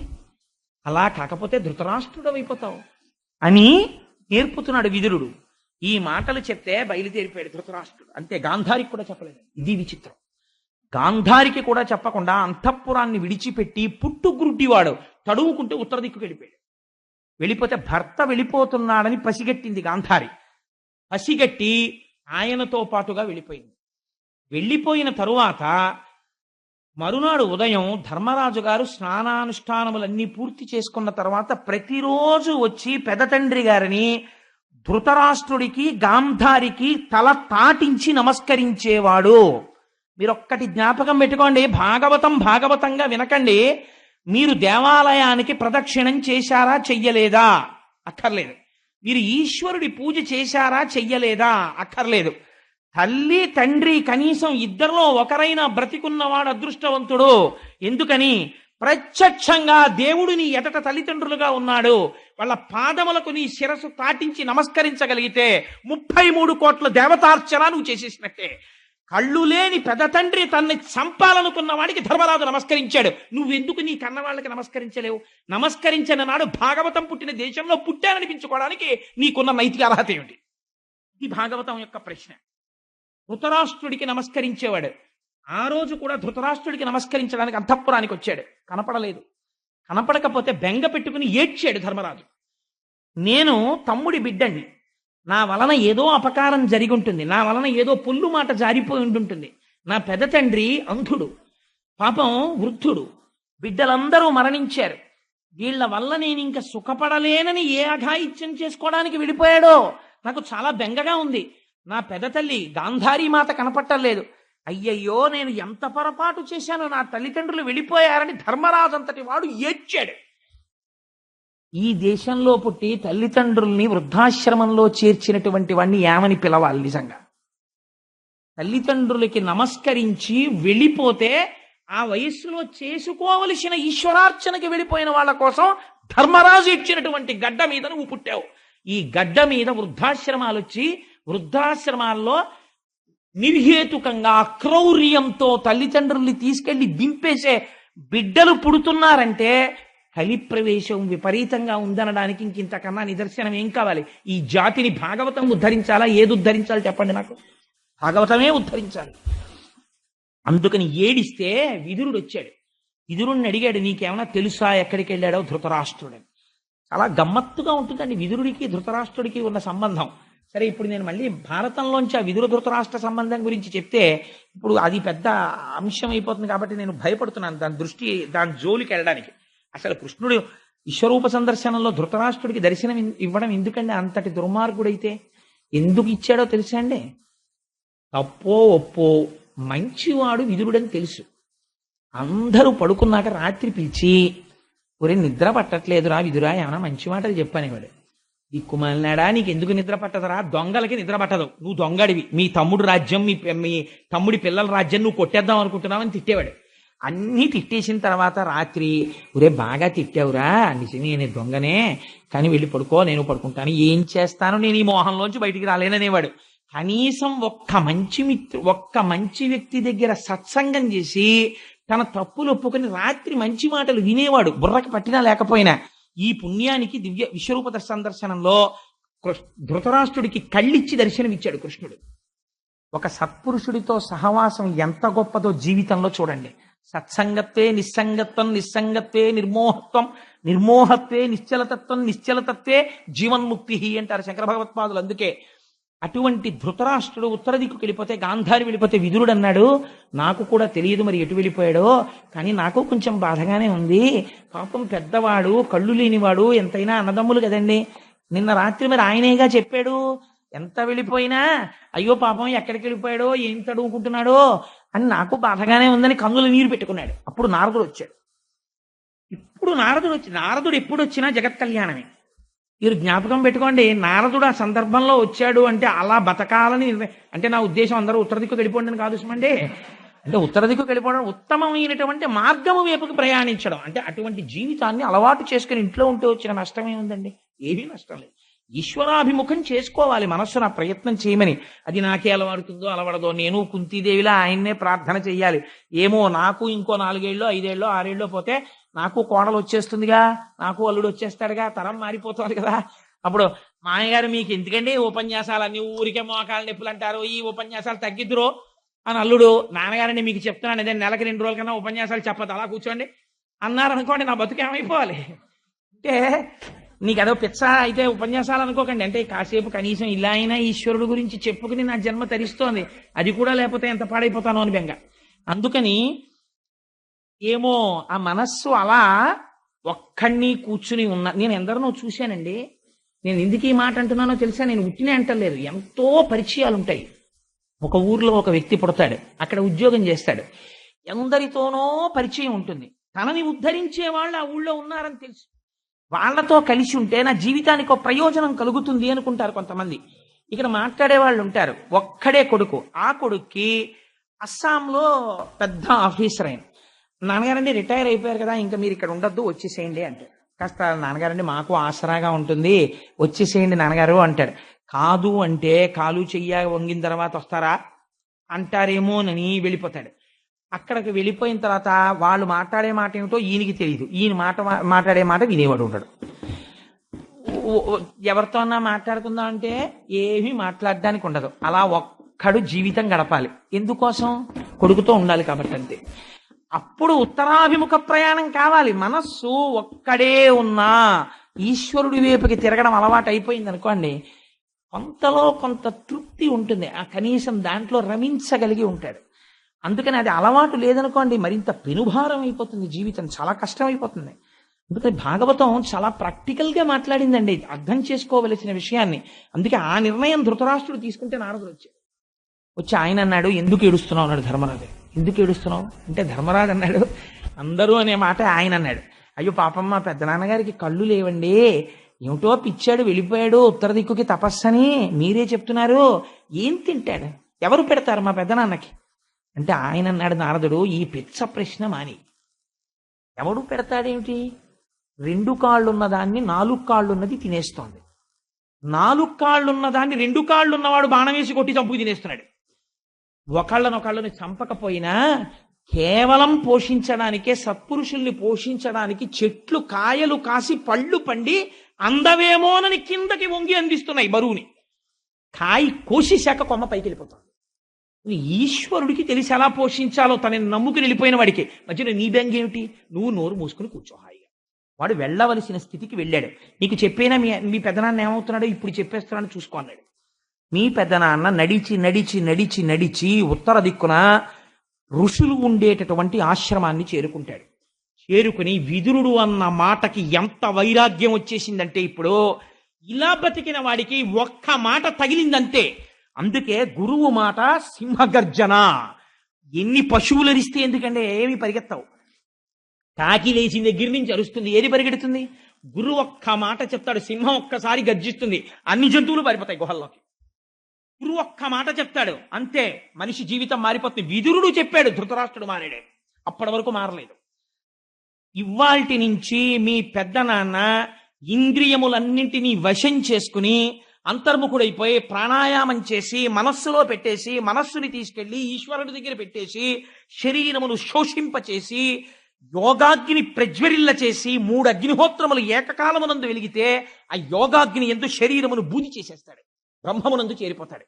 యోగాగ్ని వెలిగిపోతుంటే గాంధారి గమనించి నా భర్త వెళ్ళిపోతున్నాడని ఆ యోగాగ్నిలోకి గాంధారి ప్రవేశించి శరీరం వదిలిపెట్టి ఇద్దరు బ్రహ్మమును చేరిపోతున్నారు, నువ్వు సంతోషించన్నాడు. చాలు, మా పెద్దనాన్న అంత స్థితిని పొందేశాడు, నేను ఇంకేడవనన్నాడు. సంతోషపడిపోయి ధర్మరాజు ఆనందపడ్డాడు. ఆనందపడి ఒక మాట అన్నాడు, 7 నెలలైంది అర్జునుడు వెళ్ళి కృష్ణ భగవానుణ్ణి చూసొస్తాను అని చెప్పి బయలుదేరాడు. కానీ ఇప్పటికి రాలేదు. ఎందుచేత రాలేదు, ద్వారకా నగరంలో ఏం జరిగింది అని ఆశ్చర్యపోతూ విదురుణ్ణి అడిగాడు. మీరు క్షేత్రాలకు వెళ్ళారు కదా, తీర్థయాత్రలు చేశారు, ద్వారకానగరం ఎలా ఉంది, కృష్ణ భగవానుడు క్షేమమేనా అని. తనకి తెలుసు కృష్ణుడు నిర్యాణం పొందేశాడని. చెప్పలేదు విదురుడు. మీరు ఒక మాట జ్ఞాపకం పెట్టుకోండి, ఏమిటండి మీరు భాగవతం మొదలెట్టి 3 రోజులైంది కృష్ణ నిర్యాణం అంటున్నారు ఏంటండి, మేము ఇంకా మీరు ఏదో కృష్ణుడు పుడతాడు, బాల్య క్రీడలు అవి ఇవి ఉంటాయి అనుకున్నాను. నిన్ననేమో కూర్మావతారం అన్నారు, కృష్ణుడు అన్నారు, అది అన్నారు, ఇది అన్నారు, ఇవాళ కృష్ణ నిర్యాణం అంటున్నారు ఏంటండి అనుకోకండి. భాగవతం ప్రారంభం అలా ఉంటుంది, వైరాగ్యం కోసం. కానీ తర్వాత మళ్ళీ అన్ని లీలలు, అన్ని కృష్ణుడు పుట్టుక, దశమస్కందంలో అన్నీ వచ్చేస్తాయి, అవతారాలు అన్నీ.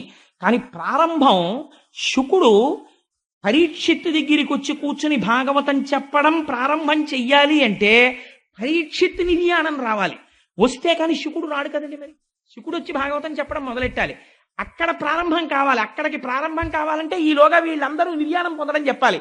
ఇంకా ఈ మధ్యలో ఒకటి జరుగుతుంది. ధర్మరాజాదులతో కృష్ణుడు ఒక మాట చెప్తాడు, ఒక మహాపురుషుడు వెళ్ళిపోతున్నాడు ఈ లోకంలోంచి, భీష్ముడు లాంటి వ్యక్తి ఇహ రాడు, వెళ్ళిపోతున్నాడు. నువ్వు తొందరగా వెళ్ళి భీష్ముడి దగ్గర ధర్మాలు నేర్చుకో, మళ్ళీ శరీరంతో ఎప్పుడు వస్తాడో అలాంటి వాడన్నాడు.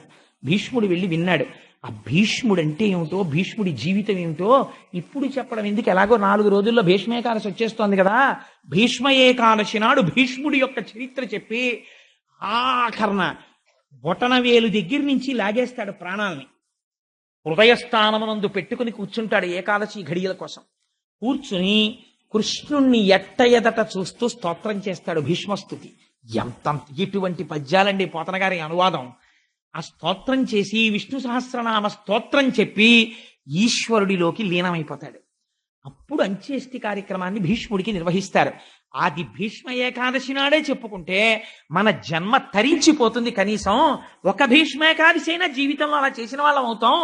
ఆ రోజున సత్యనారాయణ వ్రతం చేసుకుని, విష్ణు సహస్ర పారాయణ చేసుకుని, ఆ రోజు సాయంకాలం భీష్ముడి చరిత్ర చెప్పుకొని, ఆ రోజున భీష్ముడు చేసిన స్తుతి చెప్పుకొని, ఆ రోజున వాణిగారు పంచిపెట్టేటటువంటి స్తోత్రాల్ని మనందరం బహుమానంగా అందుకుని చక్కగా ఇంటికెడదాం. భీష్మేకాదశి సార్థకత చెందిపోతుంది ఆ రోజున. అందుచేత కృష్ణ భగవానుడు నిర్యాణము చెందాడన్న అప్రీతికరమైన వాక్కు విదురుడు చెప్పలేదు. ఎందుచేత అంటే వాక్కుకి ఒక నియమం ఉంది. సత్యం బ్రూయాత్, ప్రియం బ్రూయాత్, న బ్రూయాత్ సత్యమప్రియం. సత్యమైన అప్రియమైన మాట చెప్పకూడదు. కృష్ణుడు వెళ్ళిపోయాడన్న మాట తనంత తాను తెలుస్తుంది. తెలిసే లోపలే చెప్పేస్తే ధర్మరాజాదులు తట్టుకోలేరని విదురుడు చెప్పలేదు.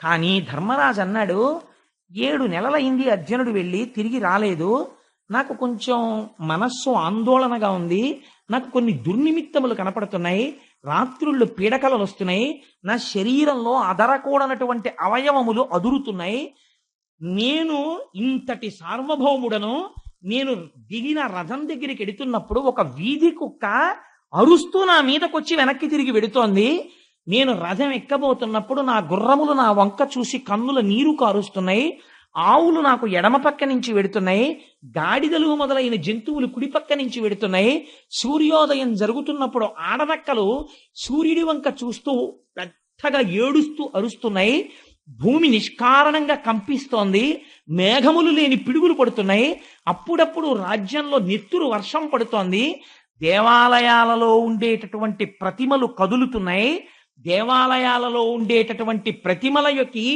చెమరుస్తోంది, చెమట పడుతోంది, అగ్నిహోత్రములో నెయ్యి పోసినా సరే పైకి లేవట్లేదు, రాత్రుళ్ళు గుడ్లగూబలు ఒకదాంతో ఒకటి పోటీ పడి అరుస్తున్నాయా అన్నట్టు ఏడుచుకుని మాట్లాడుకుంటున్నాయి. ఈ దుర్నిమిత్తములన్నీ చూస్తే అవతార పురుషుడై ధర్మమును 4 పాదముల నడిపించి ఈ లోకమునంతటినీ తన భుజాల మీద పెట్టుకుని రాక్షస సంహారం చేయించిన మహానుభావుడైన కృష్ణుడు శరీరమును విడిచిపెట్టి అవతారములు చాలించాడని నాకు అనిపిస్తోంది. అదే జరిగితే మేము కూడా వెళ్ళిపోయే రోజు దగ్గరికి వచ్చేసినట్టే, నాకు అనుమానంగా ఉంది అని బాధపడ్డాడు. ఇంతలో అర్జునుడు వచ్చాడు. తల దించుకుని ధనస్సు పట్టుకుని వస్తున్నాడు. వస్తుంటే ఆ ముఖం చూసి, నేను అన్ని ఇప్పటికే శ్లోకాలు పద్యాలు తగ్గిస్తున్నాను, కొన్ని కథ నడవదని. అంతా చెప్పడం కుదరదు కదండి, ప్రధానమైన విషయాలు కొన్ని ప్రస్తావన చేస్తాను. ధర్మరాజు అడిగిన ప్రశ్న ఏమిటో తెలుసా అండి? కుశలం అడిగాడు ముందు. ఏమయ్యా, ద్వారకలో అందరూ కుశలమా? వసుదేవుడు కుశలమా? ఆయన భార్యలు కుశలమా? ఉగ్రసేనుడు కుశలమా? అన్ని అడిగిన తర్వాత అన్నాడు, నీ ముఖం ఎందుకు అలా వాడిపోయింది? ఒకవేళ ఎవరైనా రోగులు కానీ, స్త్రీలు కానీ, వృద్ధులు కానీ, దీనులు కానీ నీకు శరణాగతి చేస్తే వాళ్ళని రక్షించలేకపోయావా? వృద్ధులైన వారు, పసిపిల్లలు తినకుండా నువ్వు ఎక్కడైనా ముందు భోజనం చేసి వచ్చావా అని అడిగాడు. ఇంత గొప్ప మాట చూడండి. మనం సాధారణంగా ఏం చేస్తామంటే, పెద్దవాళ్ళు వాళ్ళు ఉండగానే మాకు ఆఫీస్ టైం అయిపోతుందనో ఇంకోటనో ముందు బాగుండదండి పెద్దవాళ్ళు వాళ్ళకి పెట్టేయండి అని వాళ్ళకి భోజనం పెడతాం. వాళ్ళు కూడా అలాగే తినేసి వెళ్ళిపోతారు. పెద్దవాళ్ళు పాపం ఎక్కడో కూర్చుని గడగడ వణికిపోతూ అలా కూర్చుని ఉంటారు. నోరు విప్పి అడగలేక ఒరే ఉండలేకపోతున్నాను రా, దడదళ్ళ అడిపోతోంది, లేచి పంక్తి దగ్గరికి వచ్చేటప్పటికే కుర్చీలు ఆక్రమించేస్తున్నారు, నాకు ఎక్కడో అక్కడ కూర్చోపెట్టి ఇంత అన్నం పెట్టేద్దు అంటాడు. తినేసిన వాడికి ఎంత పాపం సంక్రమిస్తోందో చూడండి. అన్నానికి పిలిచిన వాడు, ఆతిథ్యం ఇచ్చేవాడు జాగ్రత్త పడాలి. ఈ మాట అడిగాడు ధర్మరాజు. ఏరా, ఎక్కడైనా వృద్ధులు కానీ పసిపిల్లలు కానీ తిననికుండానే నువ్వు ముందు భోజనం చేసి వచ్చావా, ఎందుకు అలా ఉన్నావు అని అడిగాడు. అడిగితే అర్జునుడు అన్నాడు, అన్నయ్య, మన నిచ్చెలి, మన చెలికాడు, మన దైవము, మన బంధువు, మన సమస్తమైనటువంటి కృష్ణుడు శరీరాన్ని విడిచిపెట్టేశాడు. ఎంత ఆశ్చర్యమో తెలుసా అన్నయ్య. ముళ్ళు కాలులో గుచ్చుకుంటే అడవిలో వెడుతున్నవాడు ముళ్ళు తీయడానికి వేరొక ముళ్ళు చేత్తో పట్టుకుని ఈ ముళ్ళు తీసే వరకు చర్మాన్ని ఉత్తరించి శరీరములో ఉన్న ముళ్ళు తీసేసిన తర్వాత శరీరములో గుచ్చుకున్న ముళ్ళు, చేతిలో ఉన్న ముళ్ళు, రెండు ముళ్ళని విసిరేసినట్టు శరీరముతో ఈ లోకములోకి వచ్చి దేన్ని పొందాలో దాన్ని పొందకుండా వ్యర్థముగా రాత్రి నిద్రయందు, పగటిపూట అనవసరమైన ప్రసంగముల యందు జీవితాన్ని పాడు చేసుకుంటున్న వ్యక్తుల్ని ఉద్ధరించడానికి తాను శరీరముతో వచ్చి ముళ్ళును ముళ్ళుతో తీసినట్టు తాను శరీరధారి అయి వచ్చి లోకమునకు గీత చెప్పి నడువడి నేర్పి మనను ఉద్ధరించి కాపాడి రెండు ముళ్ళు పారేసినట్టు లోకోత్తరణమైపోయిందని శరీరాన్ని కృష్ణుడు వదిలేశాడన్నయ్య అన్నాడు. వదిలేస్తే ఆశ్చర్యం ఏమిటో తెలుసా అన్నయ్య, గోపాల బాలురు కృష్ణుడు శరీరం విడిచిపెట్టగానే, కృష్ణ నిర్యాణం కాగానే ఒకరినొకరు కొట్టుకుని అందరూ మరణించారు. కృష్ణుడి భార్యల్ని రక్షిద్దామని నేను గోపాలులతో యుద్ధం చేయవలసి వచ్చింది. గోపాల బాలురంటే వారికి పశువుల్ని తోలడం తప్ప యుద్ధం తెలియదు. అటువంటి వారు కేవలం కడవలో నీళ్లు పట్టుకెళ్లేటటువంటి ఒక అబలని ఓడించినంత తేలిగా గాంధీవం ఉన్న నన్ను ఓడించేశారన్నయ్య. ఓడించి కృష్ణ పత్నుల్ని నా దగ్గర నుంచి అపహరించి పట్టుకుపోయారు. అన్నయ్య, నాకు ఒకటి అర్థం కాలేదు. ఈ గాంధీవమే కదా నేను అప్పుడు పట్టుకున్నది, ఈ రథమే కదా నేను ఎక్కింది, ఈ చేతులే కదా బాణాలు వేసింది. ఆనాడు 18 అక్షౌహిణీల సైన్యాన్ని చీల్చి చెండాడనే ఆ కృష్ణుడు ఎదర లేడి వాళ్ళ సారథ్యంలో. ఎత్ర యోగేశ్వర కృష్ణో ఎత్ర పార్థో ధనుర్ధర తత్ర శ్రీ విజయోభూతి ధ్రువా నీతిర్మతిర్మమ. ఏ నాడు నీ జీవన రథంలోంచి కృష్ణుడిని దింపేశావో అప్పటి నుంచి నీకు ఓటమి ప్రారంభం. ఎంతకాలం కృష్ణుడు నడిపిస్తున్నాడని నువ్వు నమ్ముతున్నావో అంతకాలం నీకు విజయ పరంపరే. ఇవాళ లేడన్నయ్యా కృష్ణుడు. ఆనాడు ద్రౌపదీదేవి స్వయంవరంలో నేను బాణాన్ని గురిపెట్టి కదులుతున్న చాపని కొట్టానా, ఖాండవనాన్ని దహించడానికి ఆగ్నేయాస్త్రాన్ని ప్రయోగించానా, 18 అక్షౌహిణీల సైన్యాన్ని చీల్చి చెండాడానా, భీష్మ ద్రోణ కర్ణాది వీరుల్ని నిగ్రహించానా. ఇన్ని చెయ్యగలిగినటువంటి ఈ చేతులు ఇవాళ గోపాల బాలులతో యుద్ధం చెయ్యలేకపోయాయా? నాకు అర్థమైపోయిందన్నయ్య, ఎప్పుడు కృష్ణుడు వెళ్ళిపోయాడో ఆనాడే మన జీవములు వెళ్ళిపోయాయి. ఇవాళ మనం ఉన్నది జీవచ్ఛవాలం ఉన్నామంతే అన్నయ్య అన్నాడు. ఈ మాటలు విన్నాడు ధర్మరాజు. విని అన్నాడు, ఇంకా మనం ఉండవలసిన అవసరం లేదు. కృష్ణుడు ఎప్పుడైతే వెళ్ళిపోయాడో అప్పుడే కలిపురుషుడు వచ్చేస్తున్నాడు. తర్వాత యుగానికి అవకాశం ఇచ్చేసాడు. అందుకని వెళ్ళిపోయాడు కృష్ణ భగవానుడు. కాబట్టి ఇక మనం ఇక్కడ ఉండవలసిన అవసరం లేదురా అని పరీక్షిత్తుని పిలిచాడు. పిలిచి పరీక్షిత్తుకి పట్టాభిషేకం చేశారు. పట్టాభిషేకం చేసేసి గొప్పగా వర్ణించారో తెలుసా అండి భాగవతంలో. తను కట్టుకున్నటువంటి సార్వభౌమ లాంఛనములైనటువంటి తెల్లటి పట్టు వస్త్రములను విడిచిపెట్టేశాడు. తనకున్న ఆభరణములన్నింటినీ తీసి పక్కన పెట్టేశాడు. ఆ కేశపాశమునకున్నటువంటి ముడి విప్పేశాడు. విప్పేసి జుత్తు చల్లా చెదరుగా పడిపోయింది. ఆ పెట్టుకున్నటువంటి బొట్టు కాని తిలకము కాని ఏమీ లేవు. ఒక పిచ్చివాడో, ఒక ఉన్మాదో, ఒక రోగగ్రస్తుడో, ఒక పిశాచము ఆవహించిన వాడో, ఒక భూతమో తిరిగినట్టుగా అయిపోయాడు. అయిపోయి ఒక మానసిక హోమము చేశాడు అన్నారు. అది పైకి చేయలేదు, మానసికం. ఎంత గొప్పగా చేశాడో తెలుసా అండి. ఇంద్రియములన్నింటినీ తీసుకెళ్లి మనస్సులో పెట్టాడు. మనస్సుని తీసుకెళ్లి ప్రాణవాయువునందు పెట్టాడు. ప్రాణవాయువుని తీసుకెళ్లి అపానమనబడేటటువంటి మృత్యువాయువునందు పెట్టాడు. ఆ అపానమును తీసుకెళ్లి మృత్యుస్థానమైన శరీరమునందు పెట్టాడు. అంటే ఇప్పుడు ఈ శరీరము పడిపోవడానికి కావలసినటువంటి స్థితిని తీసుకొచ్చేసి దీన్ని ఒక రకమైన సన్యాసమే అంటారు శాస్త్రంలో. ఇహ తాను మాట్లాడడు, ఇంకా తను ప్రతిస్పందించడు. అన్నిటినీ విడిచిపెట్టి జడుడిలా పిశాచగ్రస్తుడిలా జుత్తు విరబోసుకుని మౌనంగా ఎవ్వరితో మాట్లాడకుండా ఉత్తర దిక్కుకు తిరిగి వెళ్ళిపోతున్నాడు. వెళ్ళిపోతుంటే ధర్మరాజుని చూసినటువంటి భీముడు అలాగే భీముడు వెళ్ళిపోయాడు. భీముడు వెనక అర్జునుడు వెళ్ళిపోయాడు. ఆ వెనక నకుల సహదేవులు వెళ్ళిపోయారు. వెళ్ళిపోయిన తరువాత ఒక కుండ పగిలిపోతే కుండలో ఉన్న ఆకాశము అనంత ఆకాశములో ఎలా కలిసిపోతుందో అలా ఉత్తర దిక్కుకు వెళ్ళిపోయినటువంటి వారు మృత్యుస్థానమైన శరీరములోకి హోమము చేసేశారు. కాబట్టి శరీరములు పడిపోయి కృష్ణ పరమాత్మతో ఐక్యాన్ని పొందేశారు. ఇది తెలుసుకున్నటువంటి ద్రౌపదీదేవి తన భర్తలు వెళ్ళిపోయిన తర్వాత ఇంకా తానుండకూడదని తాను కూడా ఉత్తర దిక్కుగా ప్రయాణం చేసి ఆవిడ కూడా శరీరాన్ని విడిచిపెట్టేసింది. పరీక్షిత్ మహారాజు సార్వభౌముడయ్యాడు. మహారాజై దేశాన్నంతటినీ కూడా ఎంతో సంతోషంగా ఎంతో సుభిక్షంగా పరిపాలిస్తున్నాడు. పాండవులు పరిపాలించిన నాడు, ధర్మరాజు పరిపాలించిన నాడు దేశం ఎంత శోభతో ఎంత కళ్యాణప్రదంగా ఉందో అంత ఆనందంగా దేశం అంతా ఉంది. ఎక్కడ చూసినా 3 పువ్వులు 6 కాయలు, నెలకి 3 వానలు, ఎక్కడ ధర్మమునకు లోపమన్నది లేదు. ఎన్నో దిగ్విజయ యాత్రలు చేశాడు. తన మేనమామ గారు ఉత్తరుడు, ఆ ఉత్తరుడి యొక్క కుమార్తె అయినటువంటి ఇరావతిని వివాహం చేసుకున్నాడు. 4 కుమారుల్ని కన్నాడు. అందులోనే జనమేజయుడు కూడా సర్పయాగం చేసినవాడు. జనమేజయుడు వంటి గొప్ప కొడుకుల్ని కన్నాడు. తాను జయించనటువంటి రాజ్యం లేదు. కురు బాహ్లిగా మొదలైనటువంటి దేశాలు, కురు పాంచాల కోసల కాశీ వజ్జి మల్ల అంగ మగధ వత్స మచ్చ చేది అవంతి గాంధార కాంభోజ సౌరాష్ట్ర ఆశ్వక మొదలైన రాష్ట్రములన్నింటినీ జయించి ఏకఛత్రాధిపత్యంగా విశాలమైనటువంటి సామ్రాజ్యాన్ని తన యొక్క ఆ పతాకపు ఛాయలలో అత్యంత సంతోషంగా పరిపాలన చేస్తున్నాడు. పరీక్షిత్ మహారాజు గారు ఎక్కడికి వెళ్ళినా ఒక నియమం పాటించేవాడు. ఏమిటో తెలుసా అండి? పరీక్షిత్ యాగాలు చేశాడు. పరీక్షిత్ యాగం చేసినప్పుడు అందరూ వచ్చి కూర్చునేవారు. ఎందుకో తెలుసా అండి? ఎంత గొప్ప యాగాలు చేశాడంటే పరీక్షిత్ ఆయన దేవతల్ని పిలుస్తుంటే స్వాహ అని దేవతలు వచ్చి ఎదురుగుండా కూర్చుని పుచ్చుకునేవారు. యాగం చెయ్యని వాళ్ళు కూడా యాగశాలలోకి వచ్చి కూర్చుని ఆ దేవతలందరూ వచ్చి కూర్చుని హవిస్సు పుచ్చుకు వెళ్ళడం చూసేవారు. అంత నిష్ఠాగరిష్ఠుడై యాగములు చేశాడు. ఆయన దిగ్విజయయాత్రకి వెడుతుంటే శిబిరము వేసుకుని ఉంటే ఆ ఊళ్ళల్లో ఉన్న జానపదులు వచ్చి చెప్తుండేవారట, మీ మహానుభావ, మీ పెద్ద తండ్రి గారైనటువంటి ధర్మరాజు గారు, తాతగారు, పెద్ద తండ్రి గారు కాదు, అభిమన్యుడు కదా తండ్రి, తాతగారు ధర్మరాజు, మీ పెద్ద తాతగారైనటువంటి ఆ ధర్మరాజు గారు ఇలాగే దిగ్విజయ యాత్రకి వచ్చి కూర్చున్న తరువాత మహానుభావుడు కృష్ణ పరమాత్మ ఏం చేసేవారో తెలుసా?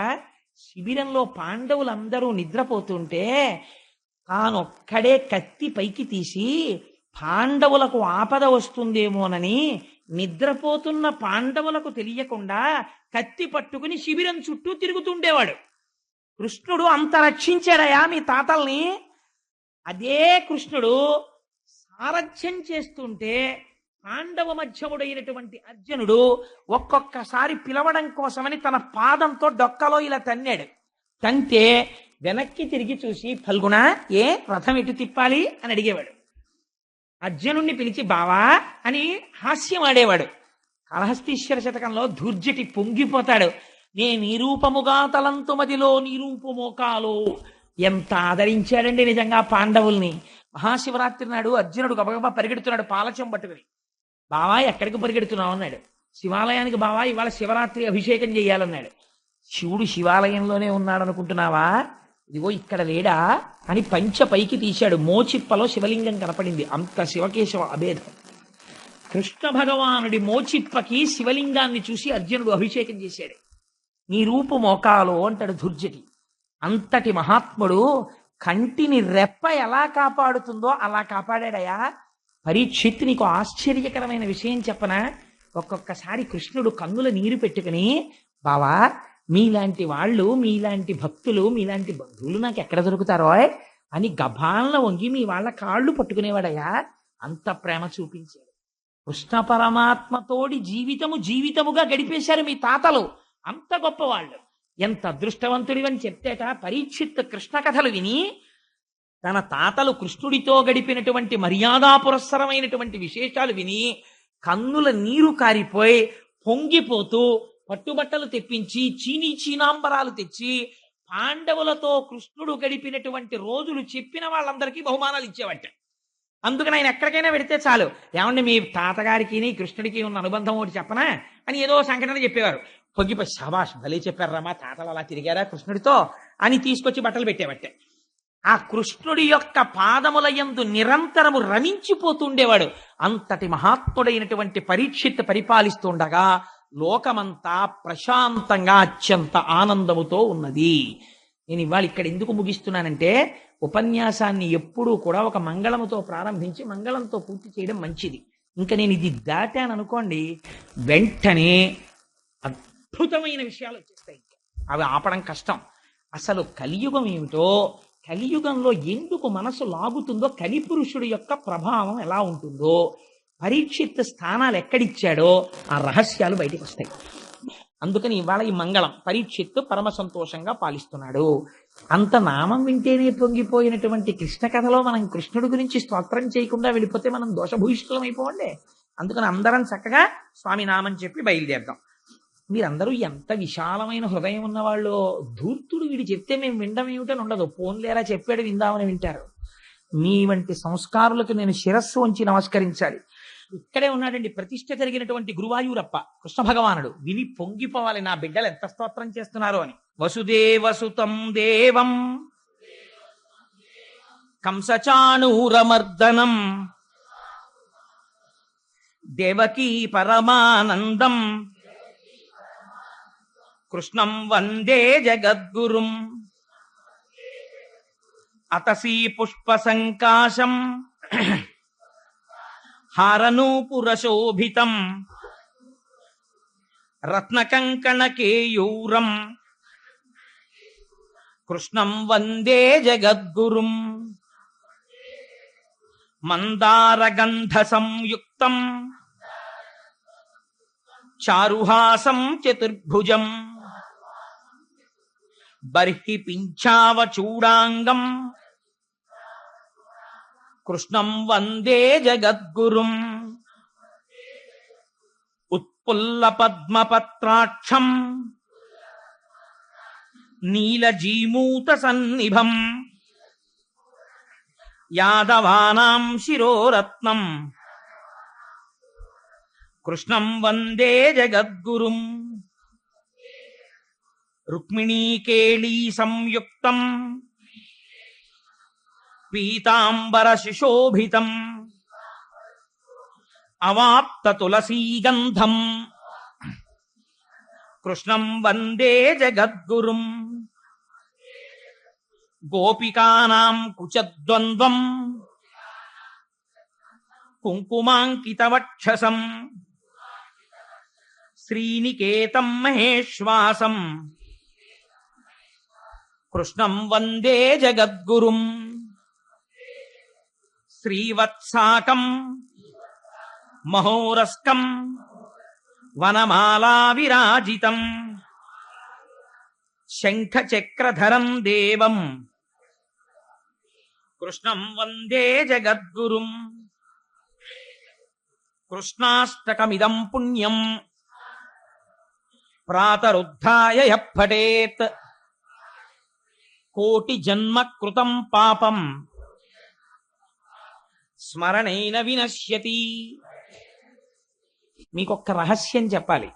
ఇవాళ చెప్పినటువంటి ప్రసంగంలో ధృతరాష్ట్రుడు ఉత్తర దిక్కుకి వెళ్ళిపోయినటువంటి సందర్భాన్ని, విదురుడు ధృతరాష్ట్రుడితో మాట్లాడిన మాటల్ని, పాండురాజు ధర్మరాజు మిగిలిన పాండవులు ఉత్తరాభిముఖులైన ఘట్టాన్ని ఎవరు విన్నారో జీవితంలో అటువంటి వారికి నిర్హేతుక కృపగా కృష్ణ పరమాత్మ తన పాదార విందముల యందు భక్తిని కృప చేస్తాడు అని పోతన గారు అభయం ఇచ్చారు.